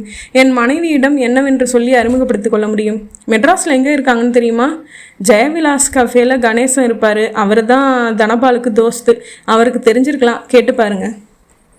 ஜெயவிலாஸ் கஃபேயில் கம்பியில் சதுர பில் குத்தி ஸ்லேட்டில் கணக்கு போட்டு காசு வாங்கி கொண்டிருந்த கணேசன், மெட்ராஸ் போய் 6 மாதத்துக்கு லெட்டர் எழுதிட்டு இருந்தோம், அப்புறம் விட்டு போச்சுங்க. அவரும் இந்த பக்கம் வரல. எனக்கும் மெட்ராஸில் வேலை இல்லை. இப்போவும் அதே அட்ரஸ் தான் இருக்காரான்னு தெரியாது, விசாரிச்சு பாருங்க என்று சொல்லி ஒரு பேக்கெட் நோட்டில் குறித்து வைத்திருந்த தனபாலின் பழவந்தாங்கல் விலாசத்தை தனி காகிதத்தில் எழுதி கொடுத்தார். நான் வீடு திரும்பின போது புருஷோத்தமன், சேது ஒரு வழியாக 4:45க்கு முடிச்சிட்டேன். 3/4 அட்வான்ஸை இப்போ கொடுத்துடுறார். 1 மாதத்தில் ரெஜிஸ்டர் பண்ணிக்கிறார். அப்போ 4 தர்றார். பத்திரம் எப்படி எழுதுறதுன்னு இங்கே ரிஜிஸ்டர் ஆஃபீஸில் விசாரிச்சுக்கிட்டு 10 நாளில் மெட்ராஸ் வந்து மேற்கொண்டு விவரங்கள் பேசுகிறேன்னு சொல்லிட்டார் என்றான். சந்தோஷம் என்றேன். எப்போ நம்ம புறப்படலாம்? அத்தியாயம் 5. மின்சார ரயிலில் உட்கார இடமில்லை. வார் பிடித்து நின்று கொண்டிருந்தேன். கமலா ஆரஞ்சும் வறுத்த கடலையும் விற்று கொண்டு போனார்கள். உட்கார்ந்திருந்தவர்களில் பெரும்பாலானோர் ஏதாவது படித்து கொண்டிருந்தார்கள். 4.25 லட்சத்திற்கு வீடு விலை பேசப்பட்டு கொடுக்கப்பட்ட 75,000 அட்வான்ஸை கையில் கொடுத்ததும் மாதவிக்கு முகமெல்லாம் பல். நான் சொன்ன மாதிரி உங்கள் ஃப்ரெண்டை கூட்டிகிட்டு போனதால தான் இந்த விலை அமைஞ்சுது. நீங்கள் மட்டும் போயிருந்தா 4 ரூபாய்க்கு சரின்னு முடிச்சிருப்பாங்க என்றாள். உண்மைதான் என்று ஒப்புக்கொண்டதில் கூடுதல் சந்தோஷம். பழவந்தாங்கல் ஸ்டேஷனில் இறங்கி கொண்டேன். பாக்கெட்டில் இருந்த விலாசம் எழுதின காகிதம் பார்த்து கொண்டு ராமர் கோயில் தெரு எப்படி போகணும் என்று ஸ்டேஷனில் தென்பட்ட முதல் நபரை விசாரித்து கொண்டு சொல்லப்பட்ட வழிகளில் நிதானமாக நடந்தேன். ஆஃபீஸில் அரை நாள் பர்மிஷன் போட்டுவிட்டு தவிப்போடு புறப்பட்டு வந்திருக்கிறேனே. இந்த விலாசத்தில் மாறாமல் அவர்கள் இருக்க வேண்டும். இருந்தால் அவள் மட்டும் இருக்க வேண்டும். இருந்தால் என்ன பேசுவது? மைடியர் தேவதை டார்லிங் என்று பேச முடியுமா என்ன? நியாயமும் அவசியமும் இல்லை. சும்மா பார்த்தால் போதும், எப்படி இருக்கிறாள் என்று தெரிந்தால் போதும். என்னவோ போல அவளும் நான் எழுதின கடிதங்களை பத்திரமாக வைத்திருப்பாளா? இந்த சிந்தனையே அபத்தம். அவள் பெண். சில சமூக நியாதிகளுக்கு இயல்பாக கட்டுப்பட்டவள். ஆளுமை திமிரில் நான் நிம்மதிகளை மீறலாம். அவளால் முடியுமா? ஏன் மீற வேண்டும்? அவள் இன்னும் என்னை நினைத்து என்னை போலவே உள்ளுக்குள் உருகி கொண்டிருக்க வேண்டும் என்பது என் எதிர்பார்ப்பா? எனில் அது நாகரிகமில்லாத எதிர்பார்ப்பு. அப்படியே இருந்தாலும் கேட்கவும் முடியாது, சொல்லவும் முடியாது. 2 மனங்களுக்குள்ளும் ரகசியமாக சாவு வரை அடைக்கப்பட்ட வேடிய ரகசியம். நடுராத்திரி விழிப்புகளும் ஏக்கம் பெருமூச்சிகளும் அயற்சியும் அவளுக்குள்ளும் நிகழ்ந்து கொண்டிருக்கலாம். பேட்டி மாதிரி விசாரிக்க முடியாது. ராமர் கோயில் தெருவில் நுழைந்ததுமே 4வது வீட்டின் வாசலில் தனபாலின் சைக்கிள் நிலையம் என்று போர்டுடன் 7-8 சைக்கிள்கள் நின்றன. ஒரு பொடியன் சைக்கிளுக்கு எக்கி எக்கி காற்றடித்து கொண்டிருந்தான். தம்பி, உன் கடை ஓனர் தனபால் இருக்காரா? சார், நீங்களா? உட்காருங்க சார். அவன் பரபரப்பாக ஒரு ஸ்டூலை துடைத்து போட்டான். என்ன தெரியலையா சார்? பாப்பா நாட்டில் இருந்தப்போ நீங்கள் ஒரு தடவை வந்திருக்கீங்க. சாவி கொடுத்தா ஓடுற ஏரோப்ளேன் வாங்கி கொடுத்தீங்களே, நான் தான் சார் சரவணன் என்றான். அரை டவுசர் போட்டு கருப்பு மெசி அப்பிய அங்கங்கே கிழிந்திருந்த பனியன் அணிந்து. இவனா? அப்பா? எங்கப்பா? தெரியாதா? அப்பா செத்து போய் 3 வருஷம் ஆச்சு. அவர் பேரில் தான் இந்த சைக்கிள் கம்பெனியை ஆரம்பித்தேன் என்றான். திடுக்கிட்டதில் எழுந்து விட்டேன். கடைக்குள் மாட்டப்பட்டிருந்த தனபால் ஃபோட்டோவில் சந்தனம் குங்குமம் வைக்கப்பட்டு காய்ந்து போன மாலை தொங்கியது. எனக்கு இந்த அதிர்ச்சி ஜீரணமாக நிறைய அவகாசம் தேவைப்பட்டது. எப்படிப்பா என்றேன் திக்கி. ஒரு நாளைக்கு 6 வேளை குடிச்சிட்டே இருந்தா விவரமே அது கெட்டு போயிடுச்சுன்னு டாக்டர் சொன்னார். ரத்தமாக வாந்தி எடுப்பார். நானாச்சும் எங்கள் அம்மாவை நல்லா வச்சுக்கணும்னு கடை ஆரம்பிச்சிட்டேன். படிப்பு 2வதோட மூட்டை கட்டியாச்சு சார். கண்கள் கலங்கின. பாப்பா நாட்டில் இவனை சந்தித்த போது நான் கேட்ட கேள்வி, பெரியவனானதும் என்னவோ வரணும்னு ஆசைப்படுற. அவன் கண்களில் கனவு மின்ன சொன்ன பதில், டாக்டர் ஆகணும் சார். அம்மா எங்கப்பா? வக்கீல் ஆஃபீஸ்க்கு போயிருக்காங்க சார். எதுக்கு? அங்கே டைப்பிஸ்ட்டாக வேலை பார்க்குறாங்க சார். பின்னாடி தான் எங்கள் வீடு. வாங்க சார், சாவி எங்கிட்ட தான் இருக்குது, திறந்து விடுறேன். நீங்கள் உட்காந்துருங்க, நான் போய் அம்மாவை கூட்டிகிட்டு வரேன். அடுத்த தெருவில் தான் வக்கீல் ஆஃபீஸு. இல்லைப்பா, நான் இங்கேயே இருக்கேன். முக்கியமானவங்க வந்து அவங்கள கடையில் உட்கார வச்சா அம்மா திட்டுவாங்க சார் என்றவன், நீங்கள் வாங்க சொல்கிறேன் என்று என் கையை பற்றி இழுத்து சென்று வீட்டின் பூட்டை திறந்து உள்ளே அழைத்து சென்றான். ரொம்ப சின்ன வீடு. ஹால், பெட்ரூம், கிச்சன், பாத்ரூம் எல்லாம் சேர்ந்தே 300 சொச்சம் சதுர அடி வந்தால் பெரிது. நாற்காலி பிரித்து போட்டான் சரவணன். யாருப்பா கடையில்? சைக்கிள் வேணும் என்று குரல் வந்தது. கொஞ்சம் லேட்டாகும், அவசரம்னா வேற கடைக்கு போங்க. பதிலுக்கு குரல் கொடுத்த சரவணன் சமையல் அறைக்கு ஓடி சென்று டம்ளரில் தண்ணீர் எடுத்து வந்து நீட்டினான். பரணிக்கு இத்தனை பெரிய கொடுமை நிகழ்ந்திருக்கிறதா? வேலைக்கு போக வேண்டிய நிர்பந்தம், படிக்க வேண்டிய பையன் பஞ்சர் ஒட்டி கொண்டு எங்கே வாழ்ந்தாலும் உன் மனசில் காயங்களோடு வாழ்ந்தாலும் பிரச்சனை இல்லாமல் வாழ்ந்து கொண்டிருக்கிறாள் என்று நினைத்தேன். இப்படியா சரிவாள்? யார் அவன்? விதியின் அதிபதி. என்ன நியாயம் அது? அம்மாவை கூட்டி வந்துடுறேன் என்று விட்டு சரவணன் ஓடிவிட்டான். அந்த சிறிய ஹாலின் சுவர் ஒன்றில் ஃப்ரேம் போட்டு மாட்டப்பட்டிருந்த வாசகங்கள் என்னை கவர்ந்தன. என்ன? எதுவுமே நிலைப்பதில்லை அன்பை தவிர, எதுவுமே ஜெயிப்பதில்லை அன்பை தவிர, எதுவுமே அதிகரிப்பதில்லை அன்பை தவிர, எதுவுமே நம் வசமில்லை அன்பை தவிர. பிரேம்குமாரின் அமைப்பு. அருகில் மற்றொரு வாசகம். குளியல் என்பது உடலுக்கு, தியானம் என்பது மனதிற்கு, வார்த்தைகள் என்பது நம் வாழ்க்கைக்கு, மௌனம் நம் மனதிற்கு, வெளிச்சம் என்பது பார்வைக்கு, இருட்டு என்பது விழிப்புக்கு, உணர்வுகள் நம் உடலுக்கு, உண்மைகள் நம் மனதிற்கு. பிரம்மகுமாரிகள் அமைப்பு. அதென்ன பிரம்மகுமாரிகள் அமைப்பு? புரியவில்லை.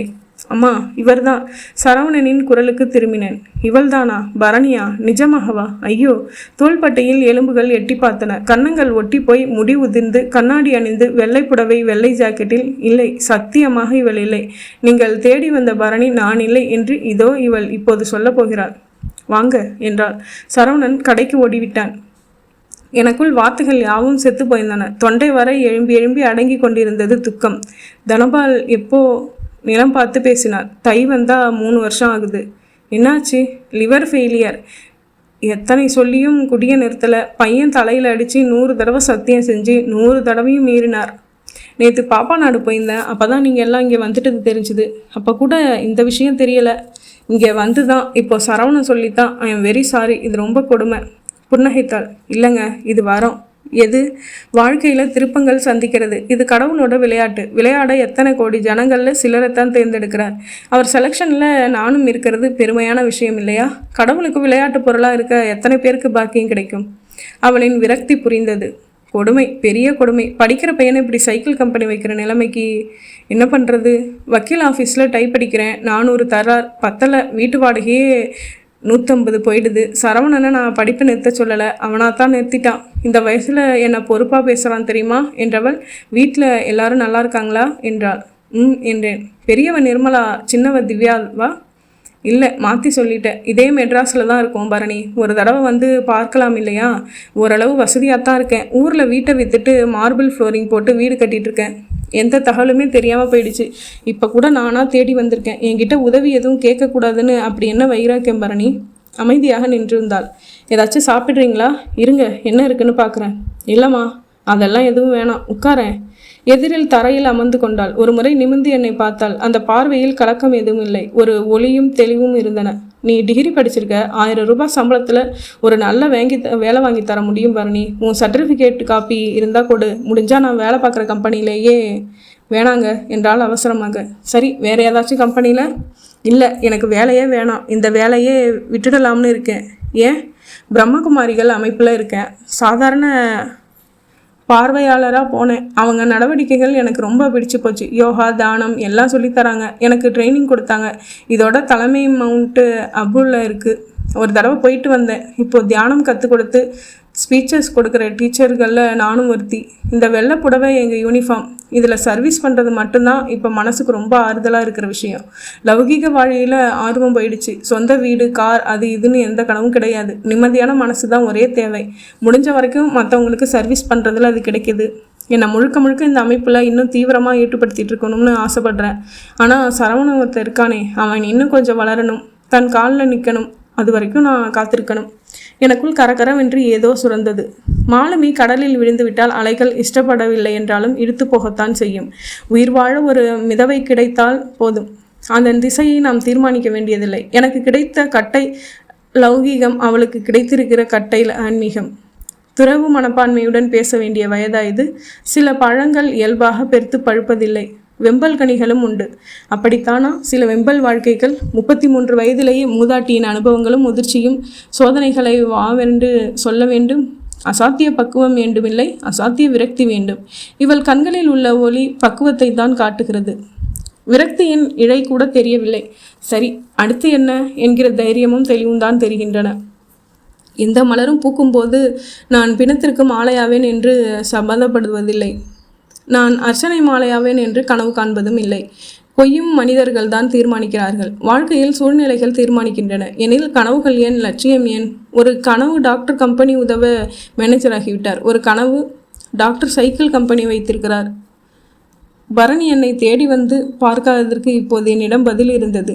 என் மனதில் போல அவள் மனதில் அலைகள் இல்லை. முன்னர் இருந்திருக்கலாம். தியானம் சமாதானப்படுத்தியிருக்க வேண்டும். அமைந்ததை முழு மனசோடு ஏற்றுக்கொள்ளும் பக்குவம், கொடுத்த முதிர்ச்சி தான் காரணமாக இருக்க வேண்டும். என்னால் உன்னை மறக்கவே முடியலை பரணி. அப்பப்போ நினைவுகள் வந்து ரொம்ப அவஸ்தைப்படுறேன். இந்த வாழ்க்கையில் எனக்கு எந்த பிரச்சனையும் இல்லை, பகை இல்லை, கடன் இல்லை, நோய் நொடி இல்லை, கோர்ட் வழக்கு இல்லை, ஆனால் முழு நிறைவு இல்லை. தாமரையில் மேலே தான் தண்ணி உருளுது, ஆனால் ஒரு ஒட்டுதல் இல்லை. நடுராத்திரி தூக்கம் கலைஞ்சிருது. நடந்த எதையும் மாற்ற முடியும்னு புத்திக்கு தெரியுது, மனசுக்கு புரியறதில்ல. அது ஒரு விவஸ்தை இல்லாத அடம்பிடிக்கிற குழந்தை. ஒரு தவிப்பு இருந்துக்கிட்டே இருக்குது என்றெல்லாம் என் மனதில் இருந்ததை கொட்ட துடித்திருந்தேன். நான் புறப்பட்டு வந்த போது எல்லாம். இப்போது வடிகட்டலில் தேங்கி நின்றேன். இந்தா, இது என் ஆஃபீஸ் அட்ரஸ். பின்னாடி வீட்டு அட்ரஸும் எழுதியிருக்கேன். 2 இடத்துலையும் ஃபோன் இருக்குது. ஏதாச்சும் அவசரமாக உதவி தேவைப்பட்டால் நீ என்னை காண்டாக்ட் பண்ண மாட்டேன்னு தெரியும். இருந்தாலும் வச்சுக்கோ ப்ளீஸ். வாங்கி கொண்டாள். நிம்மதியாக இருக்கிற உங்கள் வாழ்க்கையில் எந்த பிரச்சனையும் வந்துடக்கூடாதுன்னு நான் உங்களை எந்த வகையிலையும் தொடர்பு கொள்ளாமல் இருந்துட்டேன் என்றால் தரை பார்த்து. என்றால் என்னை மறக்கவில்லை. என் நினைவுகள் கரைந்து போய்விடவில்லை. அவற்றை அழித்து போடவில்லை. தொடர்பு கொள்ளக்கூடாது என்பது அவளே போட்டு கொண்டிருந்த ஒரு வேலி மட்டுமே. வேலிக்குள் ததும்பும் நினைவுகள் நிச்சயம் இருந்திருக்கின்றன. எனக்குள் ஒரு உற்சாகம். உடனே சை, என்ன இது என்று ஒரு சுவ கோபம். இன்னொருவனுக்கு மனைவியான பின்னும் அவள் மனதில் என்னென்றும் என் நினைவுகள் இருக்க வேண்டும் என்று எதிர்பார்ப்பது அநாகரிகம் இல்லையா?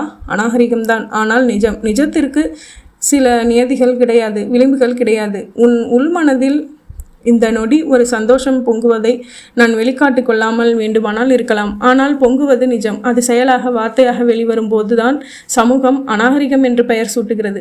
உள்ளேயே இருந்தால் அந்த பெயர் எப்படி பொருந்தும்? வெட்டி எடுக்கப்பட்ட தங்கத்திற்குத்தான் மதிப்பு. பாட்டியினுக்குள் அடைந்து கிடக்கும் வரை விஷம் என்ன செய்துவிடும்? நான் புறப்படுறேன். சரி. கொண்டு சென்றிருந்த பிஸ்கட் பாக்கெட்டுகளுடன் வெளியே சைக்கிள் கிடக்குது. வந்து சைக்கிள் துடைத்து கொண்டிருந்த சரவணன் தலையை தொட்டு, இந்தாப்பா. ரொம்ப தேங்க்ஸ் சார் என்றான் சரவணன். அத்தியாயம் 6. குழந்தைகள் தூங்கிவிட்டார்கள். நான் படித்து கொண்டிருக்கும் போர்வையில் காத்திருந்தேன். மாதவி சமையலறையில் மேடை துடைத்து கொண்டிருந்தாள். கண்ணாடி வளையல்கள் அவள் இயக்கத்தை வழிமொழிந்தன. புத்தகத்தை கவிழ்த்து விட்டு போய், நான் ஏதாச்சும் உதவி பண்ணட்டுமா மாதவி என்றேன். என்ன இது அதிசயமா? மழை வரப்போகுது. நாளைக்கு காங்க்ரீட் போடுறாங்க மாதவி. இப்போ மழை வரக்கூடாது. நாளைக்கு நைட்டு வந்தால் பரவாயில்ல. என்ஜினியர் முகப்பு கிரானைட்டில் வீட்டுக்கு பேர் செதுக்கி வச்சிடலாம்னு சொன்னார். நாளைக்கு சொல்கிறேன்னு. என்ன பேர் வைக்கலாம்? குழந்தைங்க பேர் வைங்க. இல்லை, மாதவி பவனம். நல்லா இருக்கா? என் பேரா? நிஜமாவா? அதான் நியாயமும் கூட. சொந்தமாக ஒரு வீடு கட்டணும்னு என்னை விட உனக்கு தான் ஆர்வம் அதிகம். நீ சாட்டை, நான் பம்பரம். உன் பேரையே வச்சிடலாம். சரிங்க, ரொம்ப சந்தோஷமாக இருக்குது. இன்றைக்கி சாயங்காலம் நம்ம வீட்டுக்கு தெரிஞ்சவங்களோட பையன்னு அழைச்சிட்டு வந்தேனே சரவணை, அவனை பற்றி என்ன நினைக்கிற மாதவி? துருத்துருன்னு இருக்கான். ரொம்ப பவ்யம், மரியாதை. நம்ம குழந்தைங்களோட உடனே ஃப்ரெண்டாகிட்டான். பாவம், படிப்பை நிறுத்திட்டு வாடகை சைக்கிள் கம்பெனி வச்சுருக்கானா. நமக்கு ஒரு ஆம்பளை குழந்தை இல்லைன்னு அடிக்கடி நீ சொல்லுவியே, அவனை பார்க்குறப்ப எனக்கும் அப்படி ஒரு ஏக்கம் வந்துச்சு மாதவி. நம்ம கையில் என்ன இருக்குது? இப்போ விடுங்க. ஆனால் இன்னும் 10-12 வருஷத்துக்கு அப்புறம் நம்ம பொண்ணுங்க 2 கல்யாணமாகி போனதும் உங்களுக்கு நானும், எனக்கு நீங்களுமா தான் இருப்போம். வீடே வெறிச்சுன்னு இருக்கும். வேலையை முடிச்சிட்டு வா. நான் சிட் அவுட் மூங்கில் நாற்காலிக்கு வந்து சிகரெட் பற்ற வைத்து கொண்டேன். சில நிமிடங்களில் வாழைப்பழங்களோடு வந்து எதிரே அமைந்தாள். உறுத்து கொடுத்தாள். எனக்கு ஒரு யோசனை தோணுது மாதவி. என்னங்க? அந்த பையனுக்கு அப்பா இல்லை, அம்மா மட்டும்தான். அவங்களும் பிரம்மகுமாரி அம்மாக்குள்ள சேவை அது இதுன்னு இருக்காங்க. சரவணனை நாம் ஏன் தத்து எடுத்து வளர்க்கக்கூடாது? நம்மக்கிட்ட வசதி இல்லையா? அவனை படிக்க வைக்கலாமே. நமக்கும் ஒரு ஆண் குழந்தையாவான். நிஜமாக தான் சொல்கிறீங்களா? ரொம்ப நிஜம். 2-3 வருஷம் முன்னாடி ஏதாச்சும் அனாதை இல்லத்துலேருந்து ஒரு பையன் தத்து எடுத்துக்கலாம்னு நான் யோசனை சொன்னப்போ உங்களுக்கு அதில் இஷ்டம் இல்லை. இப்போ நீங்களே அப்படி சொல்கிறீங்களேன்னு தான் ஆச்சரியமாக கேட்குறேன். இவன் தெரிஞ்ச பையன், பழகினதும் பிடிச்சு போச்சு. எனக்கு சம்மதங்க. ஒரே பையன்னு சொல்கிறீங்க. பையனோட அம்மா சம்மதிப்பாங்களா? அந்த அம்மாவோட அப்பா கிட்ட நீங்கள் ஸ்கூல் பையனாக இருந்தப்போ டியூஷன் படிச்சிருக்கீங்க. அவ்வளவுதானே? நீங்கள் பையனை நல்லா வச்சுப்பீங்கன்னு அவங்களுக்கு நம்பிக்கை வருமா? முதல்ல தத்து கொடுக்க இஷ்டப்படுவாங்களா? என்னை நம்புவாங்க மாதவி, சீக்கிரம் அவங்கக்கிட்ட பேசிடுறேன் என்றேன் புதிய உற்சாகத்துடன். எதுக்கு இந்த திடீர் யோசனை என்றாள் பரணி. ஒரு மாதமாக யோசித்து எடுத்த முடிவு தான் பரணி. சரவணனோட எதிர்காலம் நல்லா இருக்கணும். படிக்க வேண்டிய வயசு. இப்போவே அவன் தலையில் குடும்ப சுமை வைக்கக்கூடாது. தப்பு. தாங்க மாட்டான். டாக்டருக்கு படிக்கணும்னு ஆசைப்பட்டவன். நான் படிக்க வைக்கிறேன் பரணி. என்னால் முடியலை. அவனை டாக்டர் ஆக்கிறதுக்காக படிக்க வைக்கிறேன். நான் சம்பாதிக்கிறதுக்கு ஒரு அர்த்தம் இருக்கட்டும். வீடு கட்டி கார் வாங்கி இப்படியே காலத்தை ஓட்டுற எந்திர வாழ்க்கையில் ஒரு லட்சியம் தேவைப்படுது. அந்த லட்சியமாக சரவணனை வச்சுக்கிறேன் என்றேன். இது மட்டும்தான் காரணமா என்றாள். எங்களுக்கு ஆண் குழந்தை இல்லைன்னு மாதவிக்கு எப்போவும் ஒரு குறை உண்டு. இந்த ஏற்பாட்டால் அந்த குறையும் தீரும். இன்னொரு காரணமும் கூட யோசித்தேன். என்ன? பணமாக பொருளாக எந்த உதவியும் நீ என்கிட்டேருந்து எதிர்பார்க்கவே இல்லை. ஆனால் என் கடமைப்பட்டவன். என் மனசுக்குள்ளே ஒரு உரிமையான உணர்வு எப்பவும் இருக்குது. இப்போவும் மனசு சேவை செய்கிறதுல தீவிரமாக இருக்குது. அந்த உணர்ச்சிக்கு மதிப்பு கொடுக்க விரும்புகிறேன். உன்னை தீவிரமாக ஈடுபடுத்திக்க சரவணன் ஒரு இடைஞ்சலாக உணர்ந்ததே. அவனோட முழு பொறுப்புகளையும் நான் எடுத்துக்கிறதால நீ நிம்மதியாக இருக்கலாம். உனக்கு இனிமேல் அவனை பற்றின கவலை இருக்காது. நீ இஷ்டப்படி தீவிரமாக அந்த அமைப்பில் செயல்படலாம். இதெல்லாம் யோசித்து தான் முடிவுக்கு வந்தேன். அவள் மௌனமாக இருந்தாள். நீ யோசனை பண்ணி மெதுவாக சொல்லு. இது சின்ன விஷயம் இல்லை. பூ வேணுமா முள் வேணுமான்னு கேட்டால் அதில் யோசனை பண்ணுறதுக்கு என்ன இருக்குது? சரவணனுக்கு பிரமாதமான எதிர்காலம் அமையிறப்போ அதை தடுக்கிறதுக்கு நான் பைத்தியம் இல்லைங்க. உங்கள் வீட்டுக்கு வந்து ஒரு வாரம் பேசிகிட்டு இருந்தான். உங்கள் ஒய்ஃபையும் குழந்தைங்களையும் அவனுக்கு ரொம்ப பிடிச்சி போச்சு. அவனை நீங்கள் தாராளமாக தத்தெடுத்துக்கங்க. தெளிவாக பேசி அவள் கன்னங்களில் முதல் முறையாக கண்ணீரை பார்த்தேன். அவசரமாக துடைத்து கொண்டாள். எதற்காக அழுதிருப்பாள்? எதை நினைத்து? உள்ள என்ன ஓடி இருக்கும்? மகனை பிரிவதற்காகவா? சரவணா அழைப்புக்கு ஓடியே வந்தான். என்னம்மா? மூச்சிரைத்தான். இவர் என்ன சொல்கிறாருன்னு கேளு. என்ன அங்கிள்? என்ன உனக்கு பிடிச்சிருக்கா சரவணா? ஓ, என் வீட்டுக்கு வந்தியே, ஆன்ட்டியை பிடிச்சிருக்கா? ரொம்ப. திவ்யா நிர்மலாவை? நிறையவே. சரி, உனக்கு படிக்கணும்னு ஆசை இருக்கா இல்லையா? அதான் நிறுத்திட்டு கடை வச்சுட்டேன். கடையை நிறுத்திட்டு படிக்க சொன்னால் வீட்டுக்கு வருமானம் அதெல்லாம் அம்மா பார்த்துப்பாங்க. உனக்கு ஆசை இருக்கா இல்லையா? ஆசையாக தான் இருக்குது. என்ன படிக்கணும்னு ஆசை? டாக்டருக்கு படிக்கணும்னு நினச்சேன் முந்தி. மறுபடியும் நினச்சிக்கோ சரவணா. நான் உன்னை படிக்க வைக்கிறேன். நீ என்ன ஆசைப்பட்றியோ படி. எங்கள் வீட்டில் தங்கிக்கலாம். என்னை அப்பான்னு கூப்பிடலாம். ஆன்ட்டியை அம்மானு கூப்பிடலாம். திவ்யா நிர்மலா 2 பேரும் உன் தங்கைகள். என்னை பிடிச்சிருக்கா? எங்கள் அம்மா? உங்கள் அம்மாவை நீ அடிக்கடி வந்து பார்த்துக்கலாம். அவங்களும் வந்து பார்த்துப்பாங்க. அப்படின்னா சரி என்று உற்சாகமாக சொன்னவன் உடனே தன் அம்மா பக்கம் திரும்பி, ஏமா நிஜமாவா? நீ சரின்னு சொல்லிட்டியா என்றான். அவனை கண்கலங்க அணைத்து முத்தமிட்டாள் பரணி. கட்டிலில் 3 குழந்தைகளும் உறங்கிக் கொண்டிருந்தன. மெல்லிய நீல நீரை இரவு விளக்கு அழிந்து கொண்டிருந்தது. உன்னித்து பார்த்தபோது மணி 1:15 என்று தெரிந்தது. கட்டிலில் இடம் பற்றாததால் தரையில் பாய் விரித்து படுத்திருந்தாள் மாதவி. சரவணன் மேல் கை போட்டு அணைத்தபடி உறங்கிக் கொண்டிருந்தாள் நிர்மலா. சரவணனின் இமைகள் முழுதும் மூடாமல் கொஞ்சம் வெள்ளை தெரிந்தது. தூக்கம் கலைந்து போய் முழிப்பு வந்துவிட்டது. எழுந்த லுங்கியை சரியாக கட்டிக்கொண்டு பூனை பாதம் வைத்து வெளியே வந்தேன். தண்ணீர் குடித்துவிட்டு சிட் அவுட் கதவுகளை திறந்து மூங்கில் நாற்காலியில் அமர்ந்து கொண்டு சிகரெட்டை பற்ற வைத்து கொண்டேன். மனம் தெளிந்த நீரை போல இருந்தது. மேகங்கள் இல்லாத வானத்தைப் போல ரொம்பவும் தெளிவாக, நிறைவாக. முன்பெல்லாம் இந்த நடுராத்திரி விழிப்புகளில் ஒரு பதட்டம், தவிப்பு எல்லாம் இருக்கும். இப்போது அவை இல்லை. சரவணனின் எதிர்காலமும் படிப்பும் மட்டும்தான் இந்த ஏற்பாட்டுக்கு காரணமா என்று கேட்ட பரணியின் சொல்லப்படாத இன்னொரு காரணமும் வடிகாலில் சிக்கியிருந்தது. என்னதான் சூழ்நிலையால் நாங்கள் பிரிந்திருந்தாலும் நான் பரணிக்கு துரோகம் இழைத்து விட்டதாய் ஒரு குற்ற உணர்ச்சி முள் எனக்குள் என்றும் குத்தி கொண்டே இருந்தது. அதற்கு ஏதாவது ஒரு விதத்தில் பரிகாரம் தேடும் விதமாகவும் சரவணனை தத்தெடுக்க நினைத்திருக்கலாம். என் வாழ்க்கையில் பரணி என்றும் துணையாக வர வேண்டும் என்று விரும்பினேன். அது நடக்காமல் போனது. சரவணனிடம் பரணியின் அம்சம் இருக்கிறதே. ஏதோ ஒரு வகையில் என்றென்றும் பரணி என் வாழ்க்கையில் துணையாக வருகிறாள் என்பதும் உள்மனது சொன்ன காரணமாக இருக்கலாம். ஆனால் மனம் லேசாக இருக்கிறது. வாழ்க்கை அர்த்தத்தோடு இருக்கிறது. பயணத்தில் ஒரு நோக்கம் தெரிகிறது. அயற்சி காணாமல் போன மாதிரி இருக்கிறது. ரிங் மாஸ்டருக்கு சாட்டை சொடுக்குவதில் ஒரு ஈடுபாடும் ஈர்ப்பும் சேர்ந்து விட்டது. இனி எத்தனை சிங்கங்களையும் சமாளிப்பார். தொடர்ந்து கைத்தட்டல் வாங்குவார். சிகரெட்டை வாயிலிருந்து எடுத்துவிட்டு மெதுவாக விசிலடிக்க துவங்கினேன். ஏதோ பாட்டு, ஏதோ ராகம், அது முக்கியமில்லை. இப்போது விசிலடிக்க தோன்றுகிறது, அவ்வளவுதான். முற்றும். இதுவரைக்கும் கதையை பொறுமையாக கேட்ட எல்லாருக்குமே ரொம்ப நன்றி. மேலும் என்னோடய சேனல் பிடிச்சிருந்தது அப்படின்னா சப்ஸ்கிரைப் பண்ணுங்கள், லைக், கமெண்ட் பண்ணுங்கள். உங்களோட ஃப்ரெண்ட்ஸ் அண்ட் ஃபேமிலிக்கு ஷேர் பண்ணுங்கள். Thank you friends.